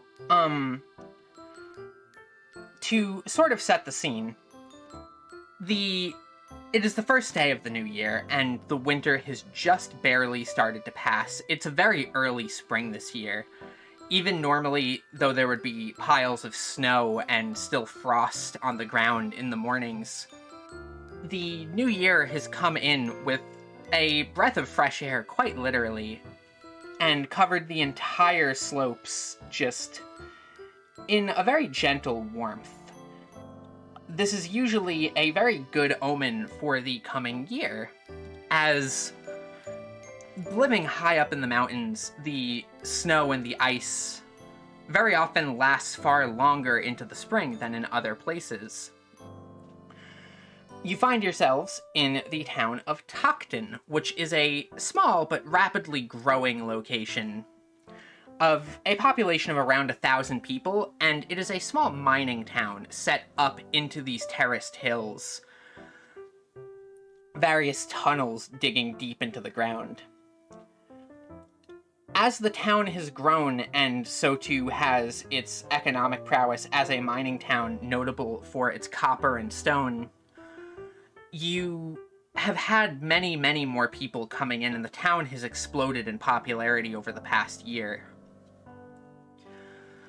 Coming up soon in the next few weeks will be the Name Day Festival, so there is also preparation for that taking place throughout the town. The Name Day Festival, of course, being the festival to celebrate the naming of the town, Tokton. For a while, it was just a small outpost meant for mining and things along that line, but when a certain inventor by the name of Hwayne, he created a miraculous timekeeping device known as the grandfather clock. Colloquially, of course. He very much likes to think that it is not called the grandfather clock because he is not that old. Everybody else, though, calls him Grandpa Hwayne. So it is the grandfather clock. Yeah. And that is how the name Tokton came to be for this town. Named for the characteristic sound of the grandfather clock's pendulums swinging back and forth. Tock, tock, tock. However... Only according to some. Exactly. For you see, there is something of a discourse present in the town, and as the town's popularity has grown, so too has the descent of a local opposition party that believes that the name of the town should actually be Tickton. Because clearly the sound that these clocks make is tick, tick, tick, not tock, tock, tock. This, of course, is led by a particularly loud fox fellow named Sir Trevor. It is not a formal title, but he still insists on it regardless. They sound ticked off. True. With the festival coming up and the preparation in full swing, the sun is just now starting to rise above the mountain line and cascade the entire mountainside in a warm orange glow.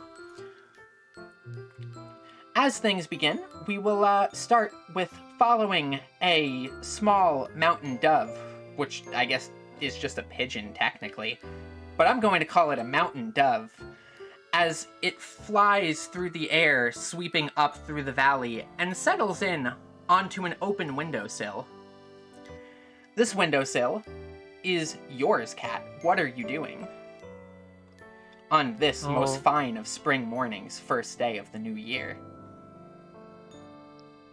I will head down to the stable that is like part of the building I'm in, because I'm sure I'm staying at an inn.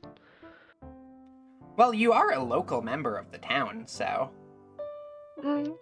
I live outside of town most of the year, and I don't think I'm rich enough to like afford an apartment, so I probably stay with friends, Aristotle, and then an inn sometimes.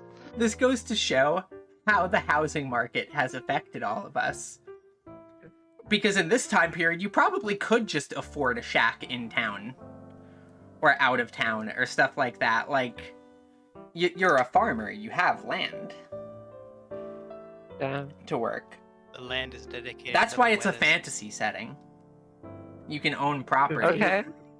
Well, never mind then.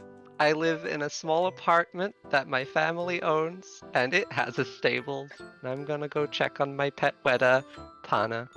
Alright, so as you head down the stairs and out the door, pretty much at the time that you get to the stables, the large cricket-like creature is already with its forefront legs up on the fence post, awaiting your arrival. No, Tia, you can't flash me back to the Final Fantasy XIV housing market. You can't do this. Oh. I will pet Pana and give her some berries for breakfast. She will chitter very happily and take the berries. Fortunately, too, the Wetas have been up and active early this year with the onset of the spring coming in so cleanly.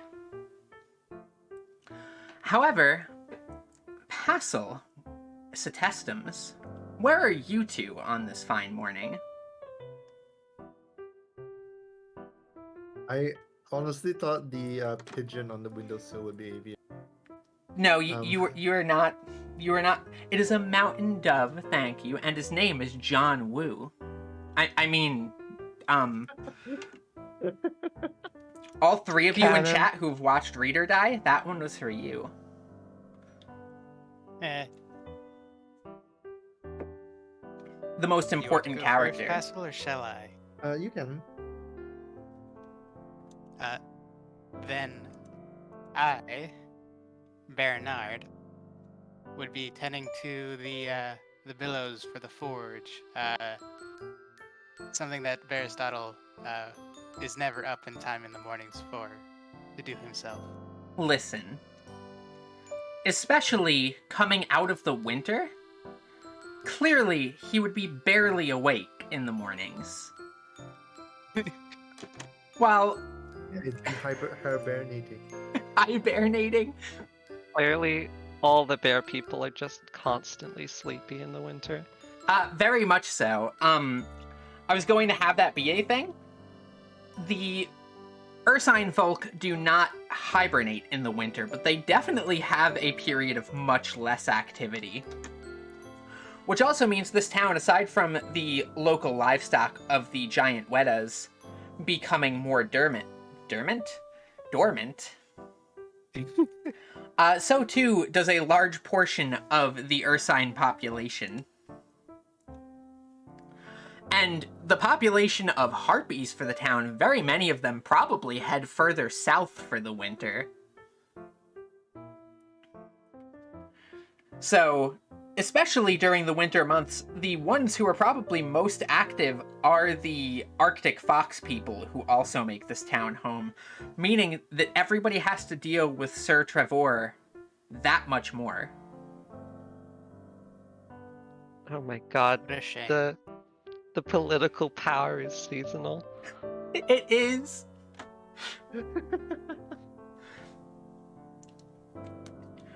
But yeah, even though it is a relatively crisp morning, given that the sun is just coming up, the heat of the forge as the crimson embers spark out from it keeps you nice and toasty. Aristotle will And be up lethargic. by noon. Yes. As is his wont. He is clearly in deep, introspective thought. Otherwise known as dreaming. He's dreaming. He's asleep. Alright, Pigeon, what are you up to?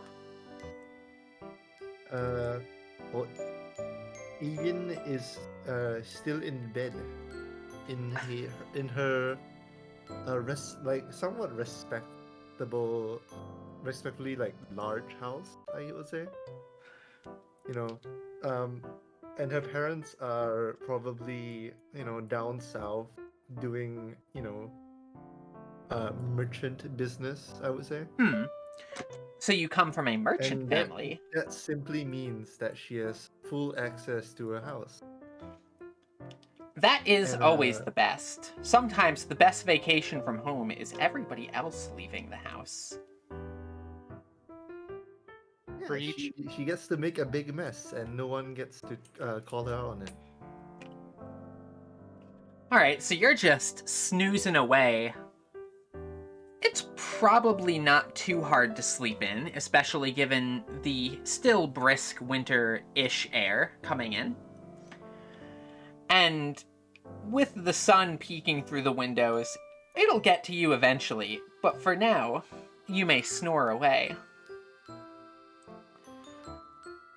Given that both our lovely Bernard and our lovely Beryl both seem to be in relation to Aristotle, it is very likely that these buildings that they have been working in are one and the same. Yes, for convenience. For you see, Aristotle is a well-respected philosopher, and probably comes from fairly good money, especially given his nature as a skilled blacksmith here in this mining town. But on top of also being a skilled blacksmith, he is, of course, a bear who can do both, and is a patron of the arts, maintaining a local art gallery within his house. So his apprentices, both of the mental and physical varieties, so for hobbies or practical purposes, one could say, Correct. are likely both in the same building, which means the two of you are very likely acquainted already. Though perhaps not Indeed. working the same field. Yes. A respectful working relationship. Yeah, you both have to deal with Aristotle sleeping in until noon and then saying it is for philosophy reasons. Indeed. Simply when you learn the true depth of the knowledge that he holds, you too will understand the power of sleeping in until noon. Or like once you hit 30. One of the others. Aristotle once said, "It is not for us to question the time he awakens, for his dreams are, I don't know." Are myriad and deep. Exactly. However, with the forge in full swing and an annoying bird pecking on his window, it is not long before he groggily stumbles his way down the stairs, rubbing the sleep from his eyes still. He hasn't even bothered to change out of his sleepwear. He'll encounter... Conveniently similar to his philosophy robe. Exactly. It's a stinking robe. Which really, if anything, proves that he has been up all night, just hard at work on extremely important philosophy. No, you can't see it yet. He needs to refine his theory first. But given that Bernard is inside, he'll reach you first, Setestums, giving a groggy hello and stumbling through past the forge towards the kitchen. Oh, also, Yes, I should what? do this. For this way you all can have the town BGM going. Oh, can we also... Does anyone have the PNG of the Aristotle meme so people can gaze upon him? I'm pretty sure I can find it. Wait, where is the current? This is such a good image. It really is. Is it the Aristotle image? Yeah, let me quickly just grab this. I will change the lil guys.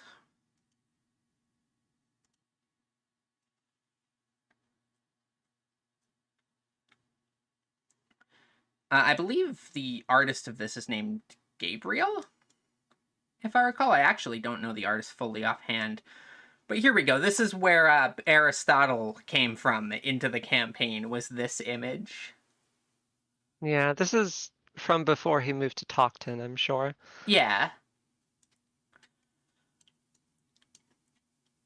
Back during his younger and slightly more brash days.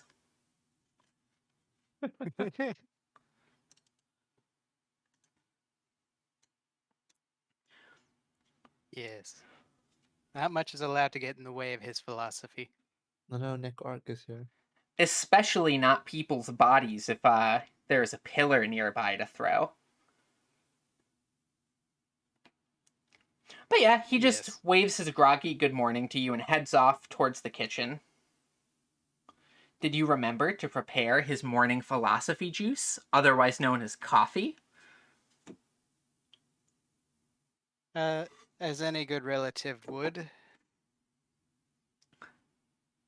I have So- made enough for 2 cups, one for me and one for him. Oh, I thought you were going to be like, as any good relative would do. No.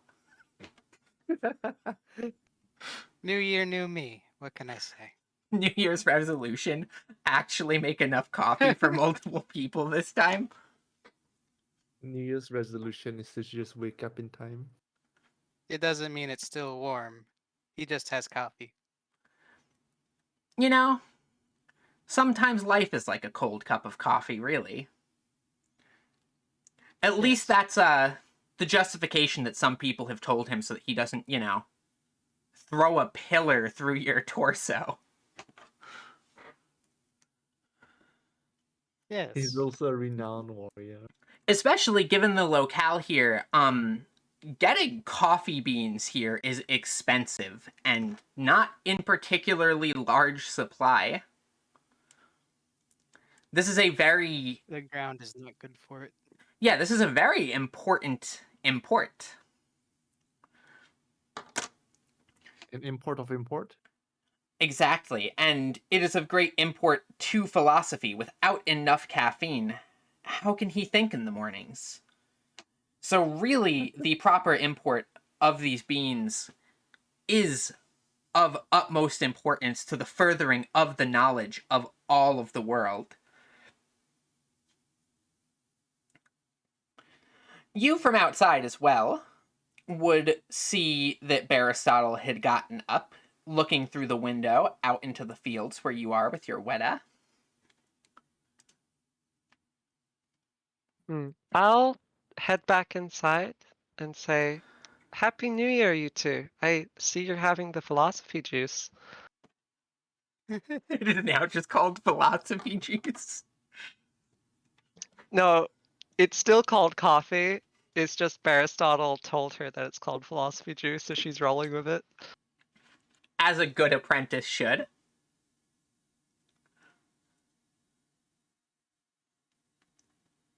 Shout out to the Oh, NPC no. from one of my games that tried to cook coffee beans like one would pinto beans. Oh no! Amazing.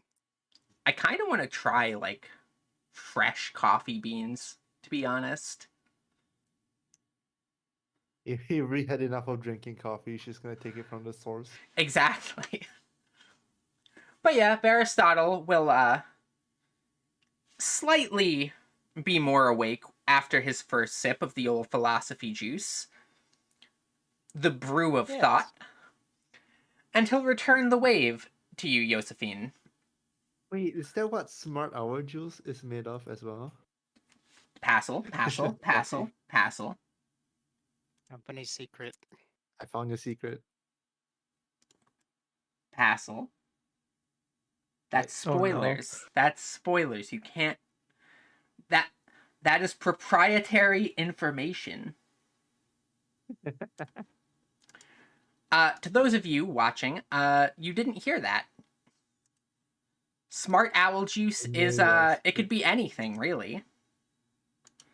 I am not just drinking juice cartons full of coffee. Well, it's a juice carton, and juice cartons contain juice, so therefore it must be juice. Exactly. That's It's philosophy. smart owl juice. See, Aristotle has taught you well. Yeah, the infallible logic of philosophy. And I can deny that. But yeah, he will greet both of you with a happy new year and take another deep swig of his philosophy juice, continuing on for a while until the entire large mug is emptied to the bottom. Then, after a moment of sitting there, contemplating the flavors, deep in thought, he will finally deign to speak once more and ask how the morning finds both of you. It finds me well. Nala, why did I say Nala? No, Pana Nala's from is a doing good. completely different roleplay. Ironically, also she is related to dragons in a way. I don't even remember what the name's from. It just sort of slipped my tongue. But no. Your Weta is named Pana. Very important. Banana. And what of you, Bernard? In response, I tell the both of them that the heat of the forge today is very comforting. He will nod sagely. But after a moment of consideration, he will remind you that true warmth comes from within. Is he talking about body heat? Is he talking about, personality? Who knows? That is the wonder of Josephine eyes the philosophy. coffee. Maybe it is a dig that his coffee's cold. It's hard to tell. However, he seems content enough with the morning. He is going to head down to the town to market. If either of you would like to accompany him, you are both most welcome. But there's a busy day ahead for... They have to, at the forge, finish up some of the final preparations for the Name Day Festival for some of the things that have been ordered from the forge to craft. And as for you, Miss Weta Herder, it's the first day of spring. Things have to be prepared around the area for the coming season. Yeah, But I need to go check on the Weta and all their burrows. yeah, but given that it's still early and the day is young, there's always time for a trip to the markets. However, since both of you seem to have responsibilities, he'll go contemplate some deep reflective thoughts upstairs and leave both of you to your tasks for now. He'll accompany you both to the markets in due time. And with that, he simply wanders back up the stairs, yawning on his way.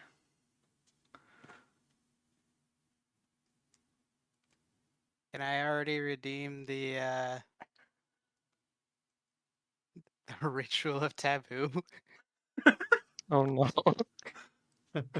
What do you mean? I Think mean, nothing of it. I will allow you to redeem the ritual of taboo for this instance here. Sure. Just keeping you on your toes, Basil. I don't know what you're talking about. Anyway, Avian, you suddenly have the feeling that you are falling, and you jolt awake suddenly, and as you do so, you pull a muscle and take 1 damage. You have been jarred from your peaceful rest. What are your morning plans? I don't know. I don't know what happened. No, it's not my fault.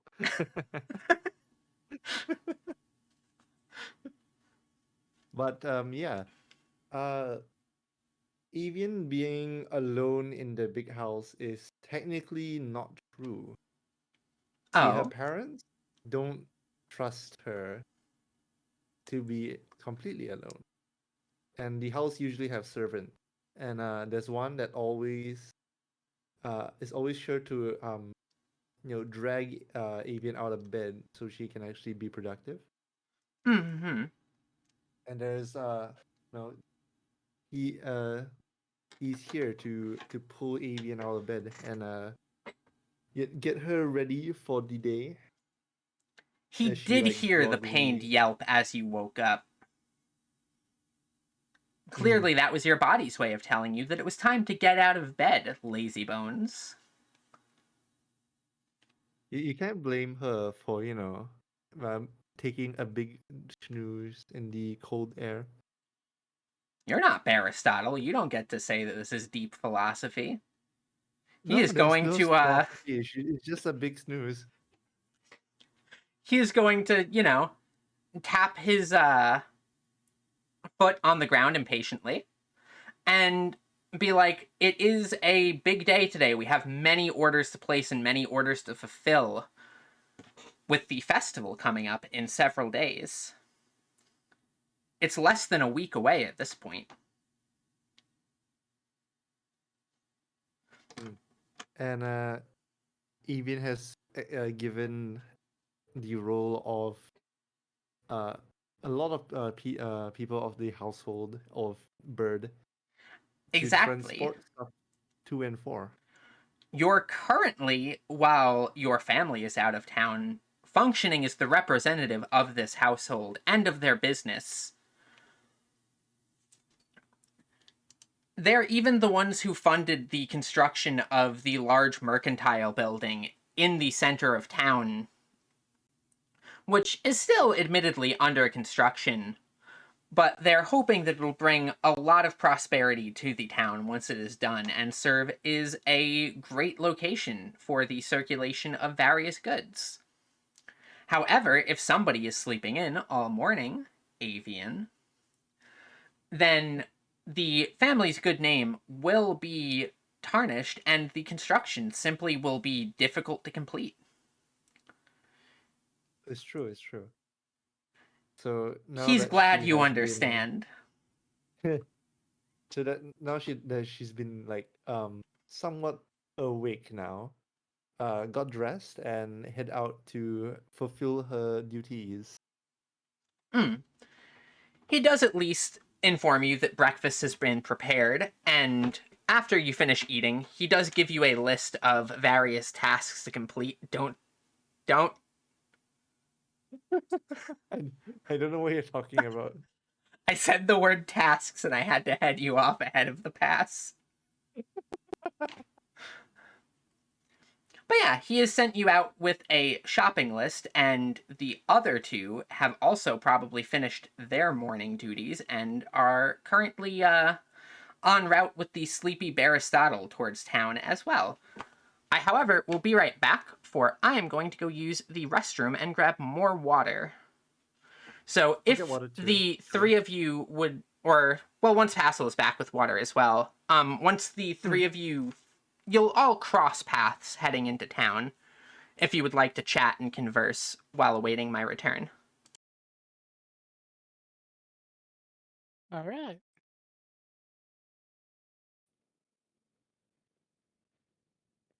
The Pestons, it's Bernard, right? Yes. Bernard, did you need anything from the shops?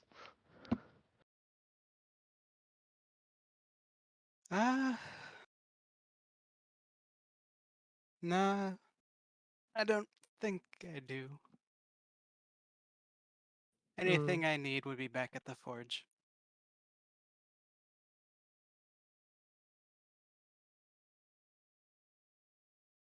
Yeah. I'll probably have You, to pick up some animal feed. The wetters get hungry when they wake up after winter. they have been asleep for a while. Yeah. That's that's what being frozen does to them. Cough, cough.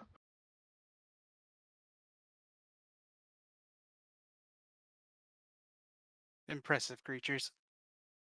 Mm.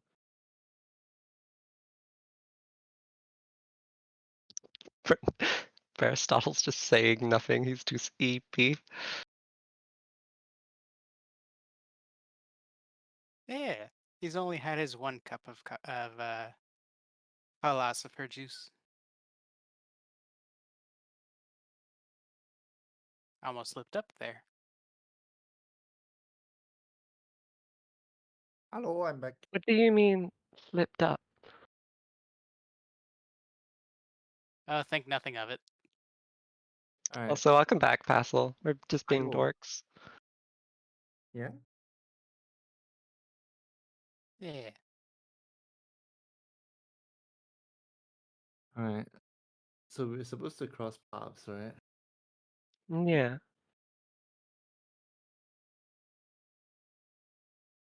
Hmm. Yes, somewhere in town, in preparation for the name day festival. It's true. It's true. Um.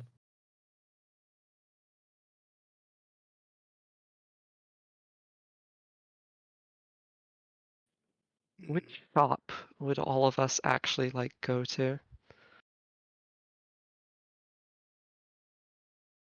Well, Avian's been given a list, so she has to go to many shops to pick up the specific things that she needs to get. Hmm. And Josephine needs to pick up animal feed, so I guess just a food store? Yep, she needs to Yeah. get daily groceries because now that the refrigerator has stopped working, um, she needs to restock in food. Hmm. Also, I'm pretty sure that word is taboo, and you're gonna take 1 damage now, Basil. Oh, the refrigerator is it's the world, you know. Technically, it's I part of the don't world. think we're far enough along in our The great fridge of the winter is has been there and has always stayed there.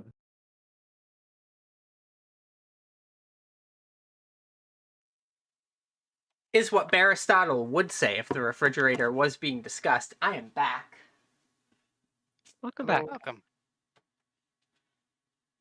However, Avian, as you're wandering along, slightly scatterbrained and staring at the list, taking note of what things you need to pick up, and what things you need to drop off. You pretty much do not even see when you wander around the corner and slam face first into Aristotle, taking 1 damage. I didn't mark this on my sheet. I already took 2 damage, right? Yeah, bouncing off the large philosopher and kind of landing relatively gently on your behind, but you know. Wait, where do I mark health damage? You can just keep note of it like on the spreadsheet potentially. And like a current health type thing, or on your editable player sheet you can so you see how you have your HP? Yeah. Say you have 16 HP, you can put like in the slot next to it. So okay, I see it. yeah. Alright, cool. So you can keep your HP at whatever its current value is there. Josephine is gonna immediately go to pull Avian up, say sorry, and then turn her around and like put her hand on Avian's head and like make her bow a bit to Aristotle. Initially when she slammed into Aristotle, like feathers went everywhere and she like collapsed. So now she's like bowing her head to the brick wall that is Aristotle. He just before he throws a brick wall at Avian. No, he actually seems to be in fairly good spirits this morning. He just stands there for a moment, silent, in thought. And then just looks up, not at the 3 of you, but past the 3 of you, and goes, "The Wetas truly are remarkable creatures," and continues on his walk through the markets. I follow along with Aristotle, poking him in the guts, going, "Look at what your philosopher's gut has caused." He does not even seem to have noticed that he bumped into Avian. He is genuinely confused when you stop him. Incredible. Truly a wise man. Also, Josephine will let Avian go at this point. I like to think that Avian and Aristotle are like two different sides of the same coin. One's head is Same too oblivious full, coin. the other one's is too empty.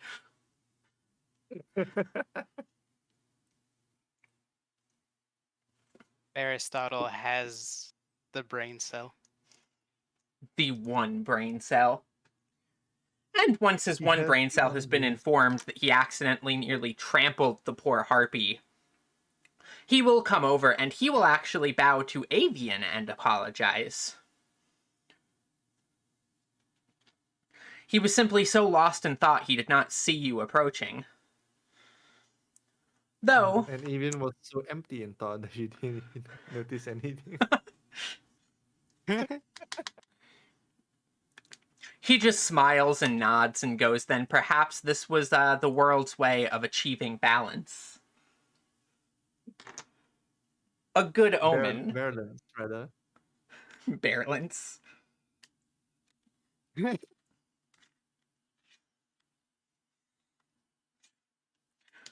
I'm gonna have to keep thinking up of their puns. It's become the session. I mean, you've barely scratched the surface.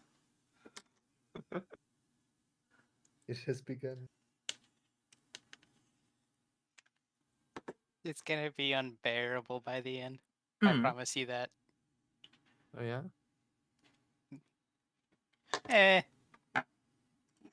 Anyways, Avian picks up the list of things she drops and maybe some of her feathers. Yeah, Aristotle will also just invite if you wish to tag along to the markets. It seems that we're both going the same way towards the markets, and helping you do some of the heavy lifting is the least he could offer after so, absent-mindedly, or not absent-mindedly, full-mindedly bumping into you. It's true. She's like, yeah, sure. I don't know where to go for some of these things, and she points to a list of like basic, you know, stuff to buy. Hmm. Most of it is Then relatively simple. You're picking up a couple normal ingredients for around the house, but most importantly, you are being sent to collect various payments and orders from the businesses around town for your parents' supply company to basically fulfill those orders or receive payment for orders that have already been fulfilled. Mm-hmm.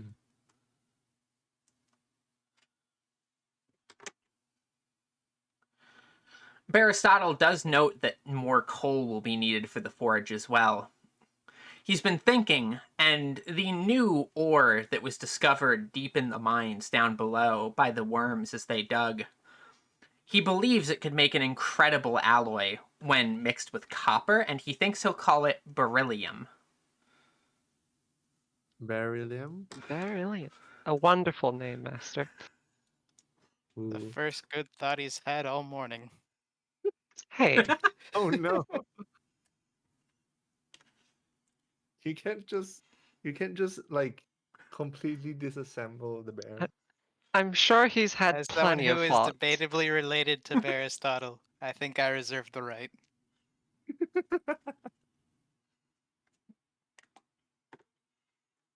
Aristotle will simply sit there for a moment, stare at Bernard, and muse on perhaps intelligence isn't hereditary, and continue on his walk. Anyway, sorry to make you bow earlier. My name's Josephine.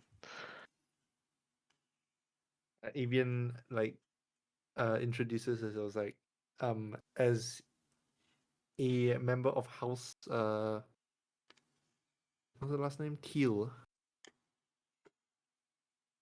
As a Avian representative. forgets her own family name, canon. She had to think a bit, get that brain cell awake. Yes, avian blue. Wait, no. Avian green. No. Teal, that's the one.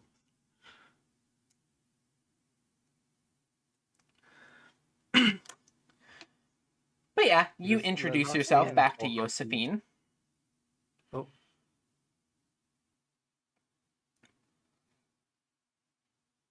Bernard. Oh yeah, that's me. You were also present during all of this. Yeah.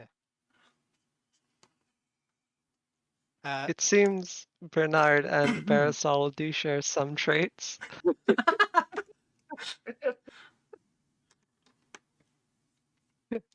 this group is the best kind after of. after a moment of absent-mindedness, I apologize for Aristotle, at least on his behalf. I am Bernard. Evian sticks out her uh, talons to do a handshake.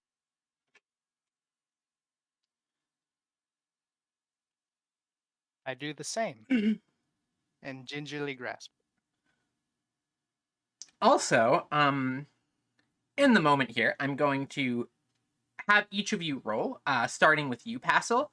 This roll is going to be an intelligence plus dex roll. Okay, let me see. So a 4, 6. All of our worst stats. Oh, All right, so you have an 8. Cat, do the same, an intelligence plus a dex.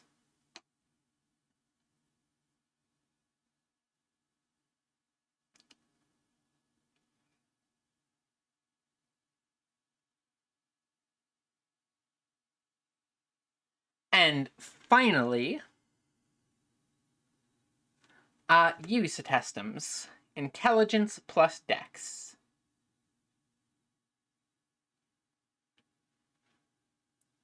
Alright, so Avian is the first to notice, followed very shortly after by Bernard, and with a momentary lag, Josephine. Speaking of Aristotle, where did Aristotle go? Oh no. Oh, While you were He's introducing wandering yourselves, he again. just continued wandering and has wandered off.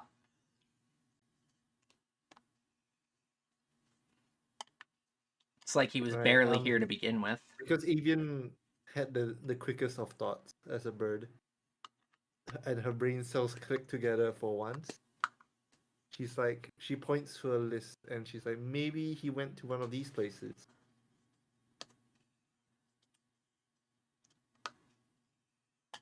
Hmm. A good guess. We could check where you we Okay. could check these places in I search would. of Sorry. oh good. We could check these places in search for a local philosopher.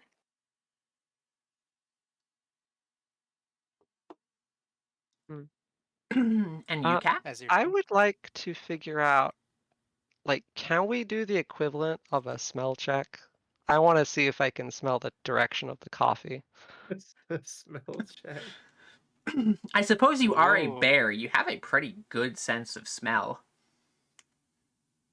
In this case, I would say it is probably a spirit check. Just 2 spirit.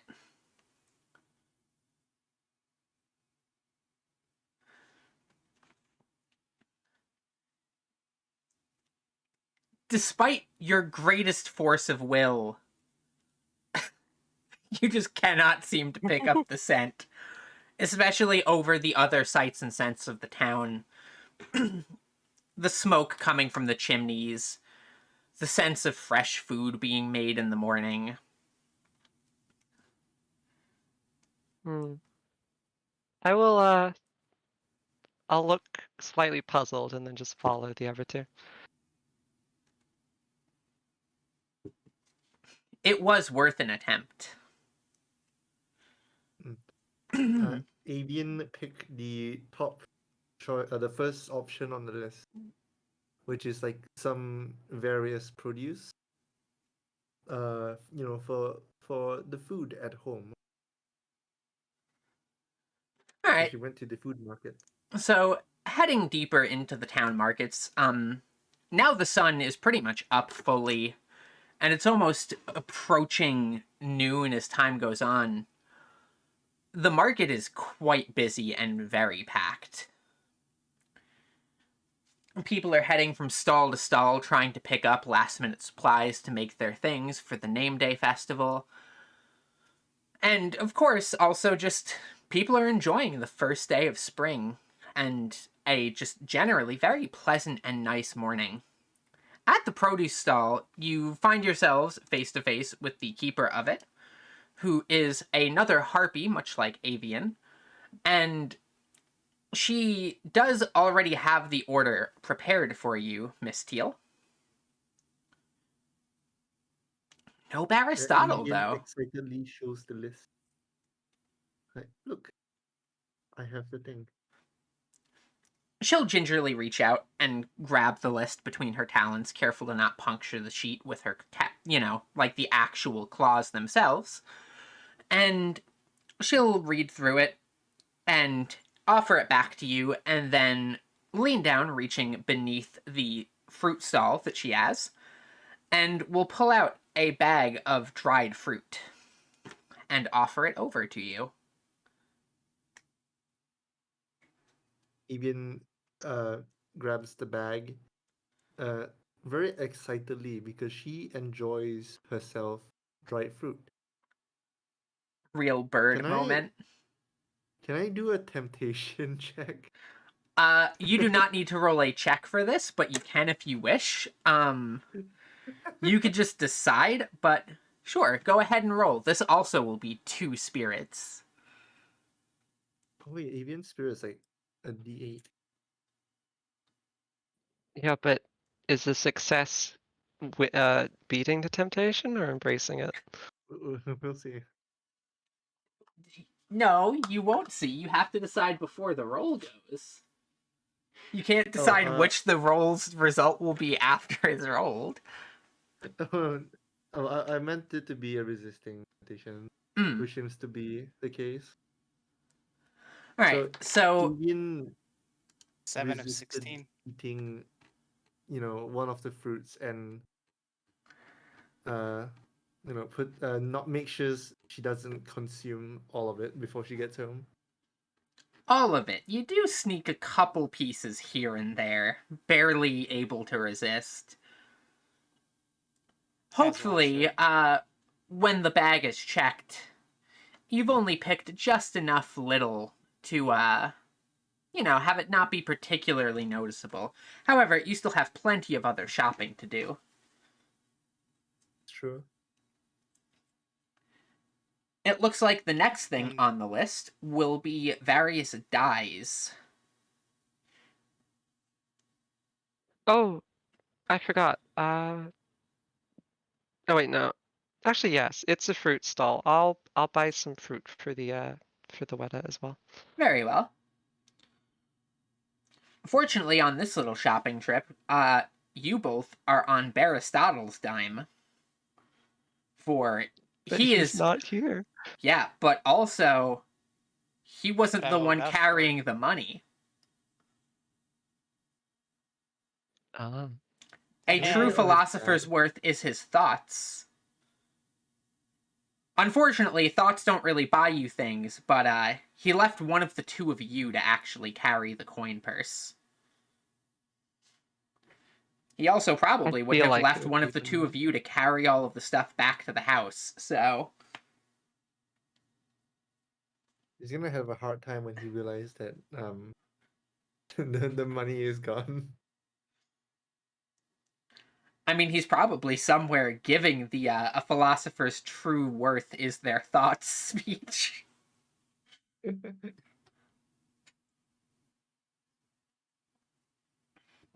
But yes, the next stop on your list is actually visiting to pick up a couple of various dyes and inks. And dice and Ink. ink. Okay. The festival is Avian- intended to be the first grand opening day of the new merchant building, where they wish to relocate the market into. So, you've been sent to pick up some celebratory supplies, as well as just errand shopping for around the house. But the inks and dyes are important for the banner for the grand opening, and you have been given the illustrious task of picking the colors. Grand Avian, honor indeed. uh, have the brain cells clack around for a bit and had a big thought on the most important task of the colors. And she has decided upon the color of her name. Ah, which is teal. yes, which is to represent the family who paid for some of funded some of the ventures. Thank you, Kat. So she picked mainly teal dye and some black ink to write, and some other fun colors, miscellaneous colors rather, that was required or like recommended, I guess. So in that case, the Arctic Fox shopkeeper, he kind of looks at the colors that you've picked, scratches his chin a bit, and suggests perhaps lining the lettering in gold trim, giving them a nice pop as well as a contrast with the teal background. immediately say, "Yes, that sounds like a great idea," she says. However, still no Aristotle. Not here either. Hmm. In fact,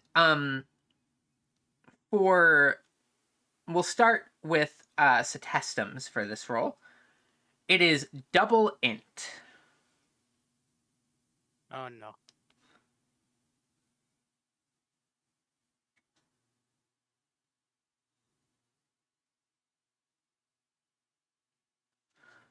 Ooh.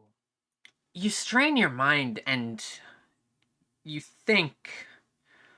In fact, Kat, go ahead and do a roll, double int to assist. All right, so Bernard seems to be caught in thought, much like a certain philosopher. I keep wanting to like make Ursa and philosopher into one word, but it's so much harder to say than one would think. Philosopher. Yeah, it'd be like philosopher. It it is hard to say. I'll come up with a better word. Philosopher. Philosopher. Yeah. Mm-hmm. That one is much better than the one that I had. But as Bernard is thinking, Josephine also has a thought pop into her own head here. Clearly, Aristotle left the house with a goal in mind, and Aristotle did say something earlier. Hmm. If only I could remember what. I, I am similarly stumped. He did. He said something about wetters He and said something coffee. about in character Avian wouldn't remember. So I will refrain. Hmm. You both strain your thoughts, but you can't quite remember what it was that Aristotle said that he came to town for. Slightly unfortunate, but you'll stumble upon him eventually. You do head to several more towns in sequence, however. Town? Or whoop. Several more stalls. Slight difference. Mild difference in distances there. Aristotle just wandered into the next town.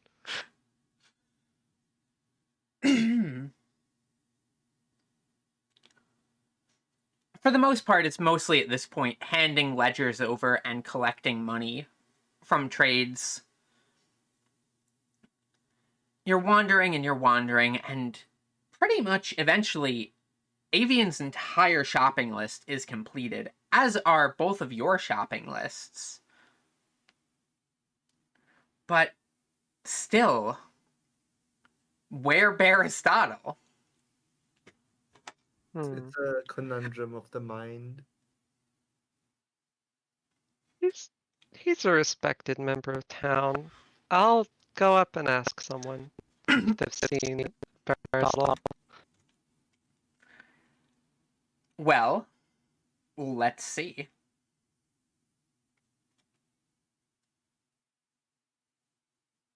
They have, in fact.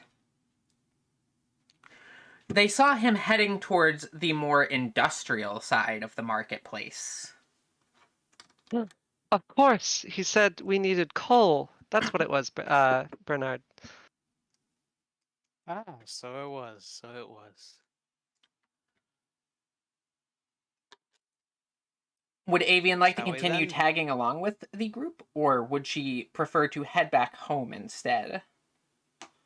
Right now she's super weighed down by a lot of shopping, Hmm.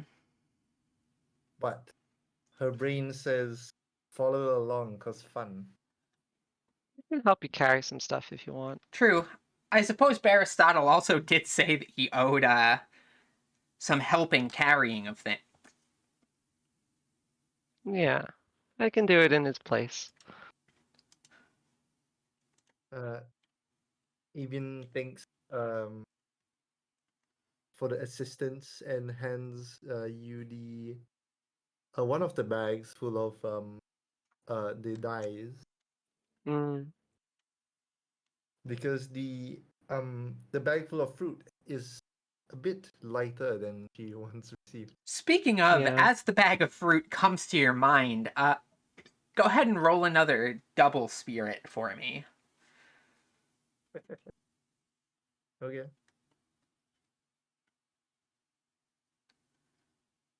Oh, Okay, it's so a crit. you briefly consider reaching into the bag, but in the back of your mind, Professor Oak's words echo. There is a time and place for that. Mm, You Does that count as the taboo? The DM takes 1 damage. Oh no. yeah. Yosephine's probably looking at the golden ink in the ink and dye bag as well with temptation. Oh no. The hit But it is passed. not hers, so she will not take it. So you pretty much manage to seal the bag and stow it on your hip. This time, fully committed to not taking any more of the fruit. And the three of you do head over towards the industrial sector of the market. Fruit stalls turning to dye stalls, turning to rock and stone. And you So- spot Aristotle in the distance. He is standing there, finger and thumb on his chin, scratching away at it. The dove is even just perched on his head like he's a statue as he's sitting. Like he's so lost in thought that he just doesn't even notice. And the crowd is kind of just filtering around him. This is a common enough sight in the town that nobody really thinks twice of it. He's standing in front of the copper stalls.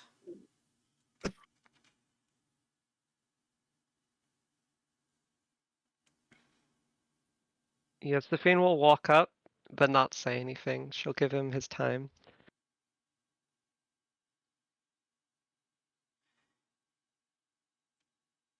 And Bernard and Avian. follows along.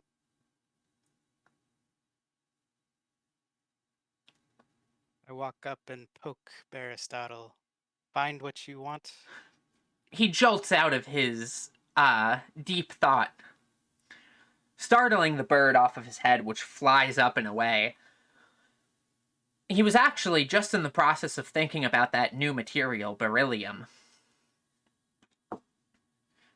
And also how he was going to pay for this.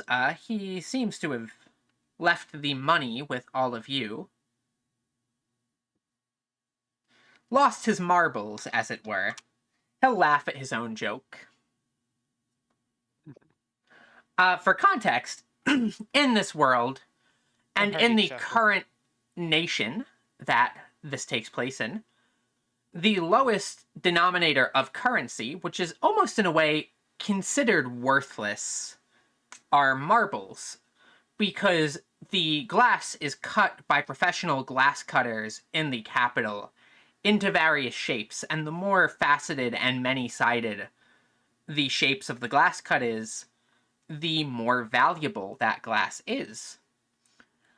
Pieces of glass that are small and are just tumbled into a perfectly round shape are only worth a single glass, or 1G, but all others, because of the number of sides, they're all in even denominators, which means most people simply do not charge for anything ever with an additional 1G on top of it, making them hard to spend and honestly just kind of something that clutters your space, and given that they are perfectly round, they roll away quite easily, and it's very simple to lose them.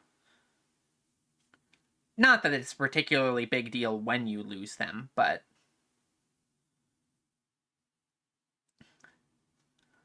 that is how money do.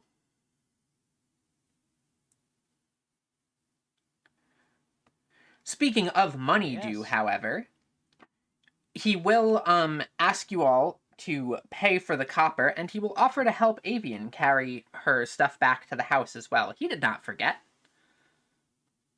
He simply had other matters to attend to here first, was all. For sure, for sure.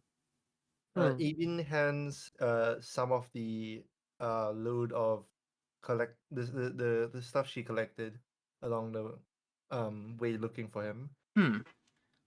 He'll take it graciously. He is very strong, so it does not burden him that much.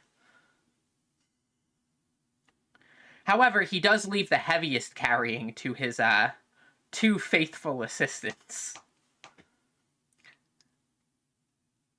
Understood. That being the ore boxes. Did we pick up the coal? Just double checking. You did not pick up the coal yet. Aristotle, I remembered. Didn't you mention wanting to get some coal? He thinks for a moment and goes, yes, yes. However, there's a time and place for everything. First, we should drop these goods off. And then come back for the coal. It's less to carry and alleviates us of a trip.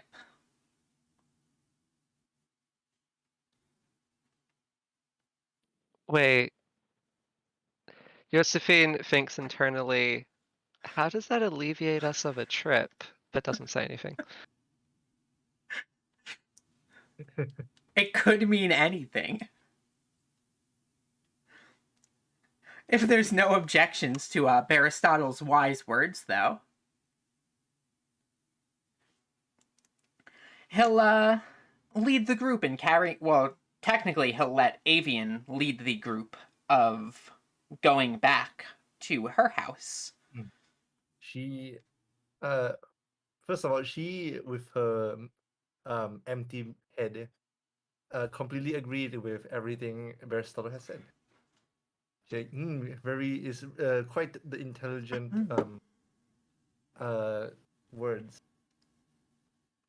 She did not understand a single. Yes, But- yes, it all makes sense now. I get it. Doesn't understand. She doesn't get it. But she did understand the words lead back, and she led the group towards her residence to offload some of the stuff. Getting back, the house servant from earlier greets the group and thinks it is quite an honor to have Aristotle and his illustrious students drop by at the abode, and thanks him profusely for watching after the young ma'am, and takes the objects off of, or at least the objects that Avian was sent to get, off of your hands, and hands another ledger to Avian. Oh, she takes a look at it. What does it say? There are a couple more orders you have to go pick up. He didn't want to overwhelm you by making it all in one trip, given that you were but one person to carry things. AKA she'll forget. Maybe. Aristotle also notes that it's perfectly fine for his students can assist her with carrying things. He, however, does have to go tend to the forge, very important name day ceremony, things to take care of. Especially since you had left it burning when you left the abode.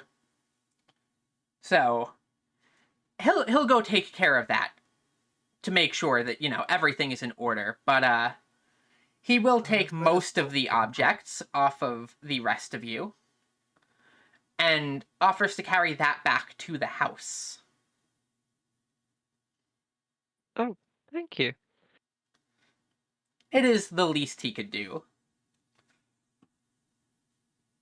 seeing as, this is saving him a trip and all. Mm. And the coal is the heavy stuff. Oh, it just popped in Josephine's head. That's what he meant by alleviating a trip.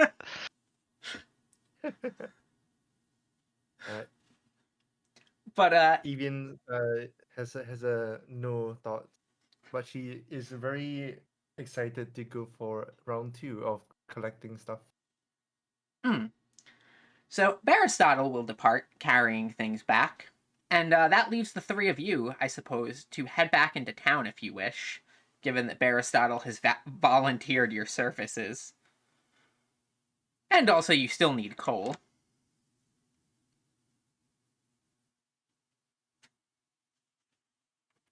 Hmm.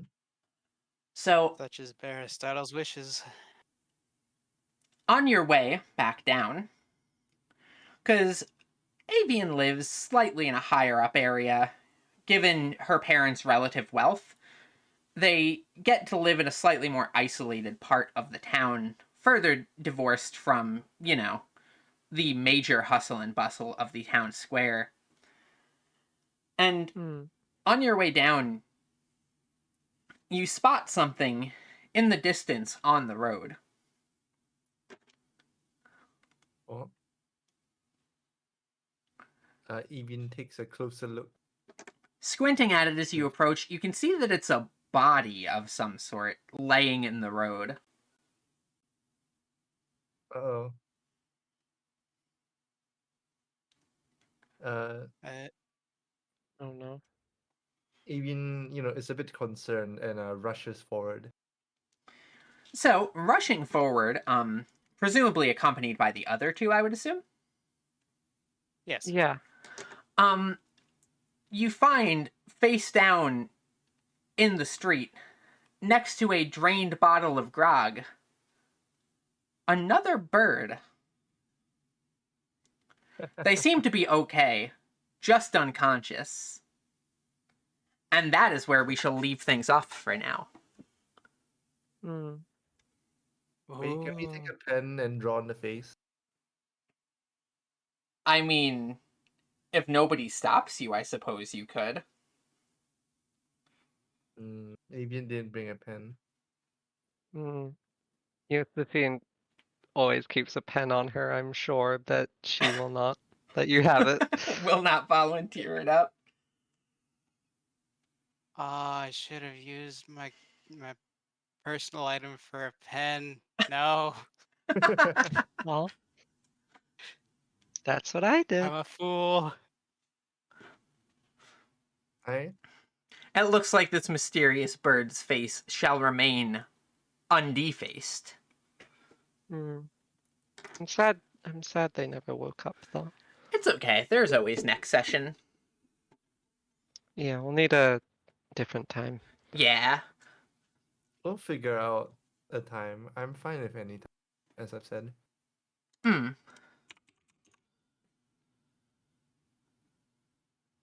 The distant echoes of caramel dancing.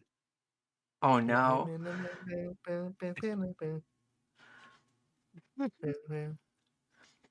But yeah, for the time being, that will be the stopping point. Next time, when we have Ocean, we will take care of the actual shopping and stuff and get you all on your way on adventure. But this made at least kind of a nice warm-up to shake off some of the rust. Because it's been a while since, running something like this. Yeah. So next session is session 0.6. Ocean is back. Yeah. I need to go to this real quick. So, Wait. Oh, I was gonna say, if we are doing the specific dragon benedictions, I'm gonna use all my points to redeem a flashback at the start and make Ocean tell us what they did last night. that was actually the plan, so this works. Figure Yeah, out just how realized a certain bird ended up passed out in the street drunk. What do you realize, Atestims? I have enough points for sleep. Oh no. Oh my god. I don't have it set up on the scene. Don't do it. I will not. Yeah, I think I wanted to say, but I forgot that most Harpy last names are after like a color or like a certain feature. Hmm. Hmm. Ironically, most dragons in this setting are also named after musical features. Hmm. And I guess every bear has bear somewhere in their name. Yeah, there's like Yeah. naming conventions. There's a color or like sky feature. There's bear. Hmm. It looks the way it's going. It looks like every race is gonna have a naming idiosyncrasy. I think it's fun. I think it's fun too. It is. I like it. It also fits with the Wait. vibe of like other Monster Parcels characters that already exist. Hmm. Yeah.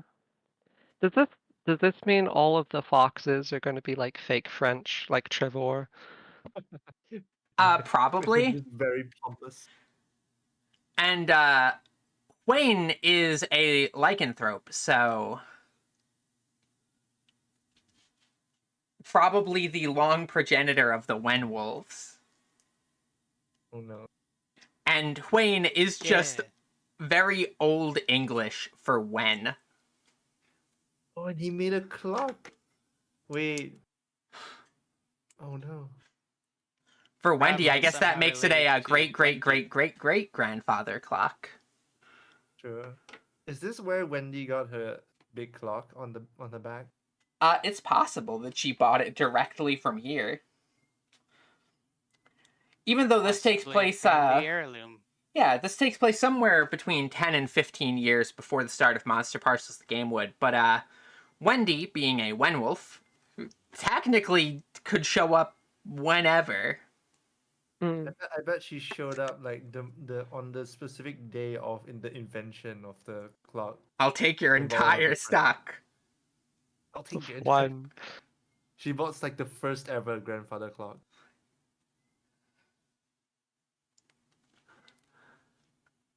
What power? But yeah, that is where we're at for now. Next session might be next Sunday or might be at a different point of time depending on how we schedule. I do want to try and schedule this a little bit more conveniently. Mm-hmm. I think it works because right now is when I probably would go to bed. Hmm. It's pretty late for Cat, Yeah, it's 3 o'clock. I'm getting quite eepy. and it's very early still for me. So this time slot technically works, but is very awkward. So we'll try and figure out a more convenient time slot elsewhere before the next session. Alright. For now, though, I think we will wrap up. If you would all like to introduce yourselves one more time. Kat, we'll start with you, and we'll go in reverse order this time. I am Katarja, or Cat. This adorable pixel art was made by a streamer called Squishy Wren. And remember, Aristotle says there is no free will, only the will of the wheel. All right, Sai, you next. Hello, I am Satestums. This art was made by the wonderful Avery Alexandria. That's me. If you've heard of her. Yes, if you've heard of her. I have no idea who that is. Yeah.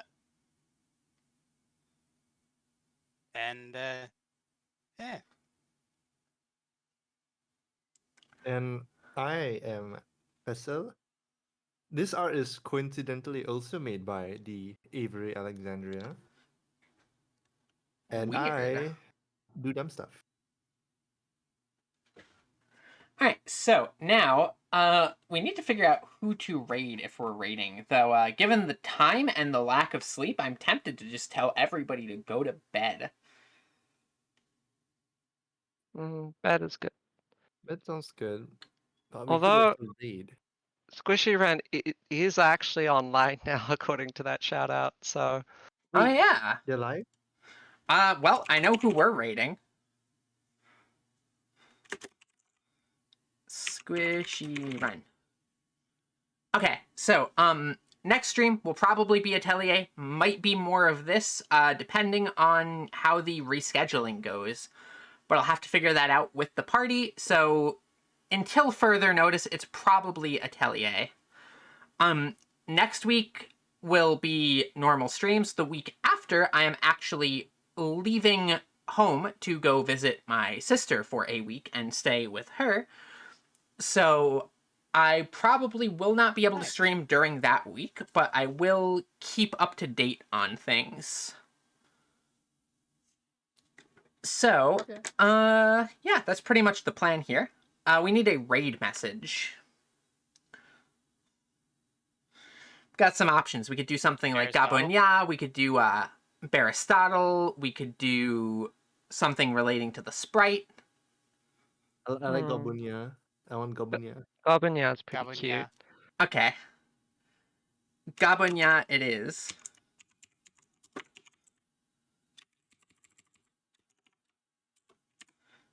Grab this. Ow, speed passable. Okay, so I shall see all of you next time for Atelier, or this, depending on how the time finds us. Thank you three for joining me. This was very fun, and I'm very much looking forward to more of it in the future. Yeah. I'm also looking So am forward I. for Ocean to be here.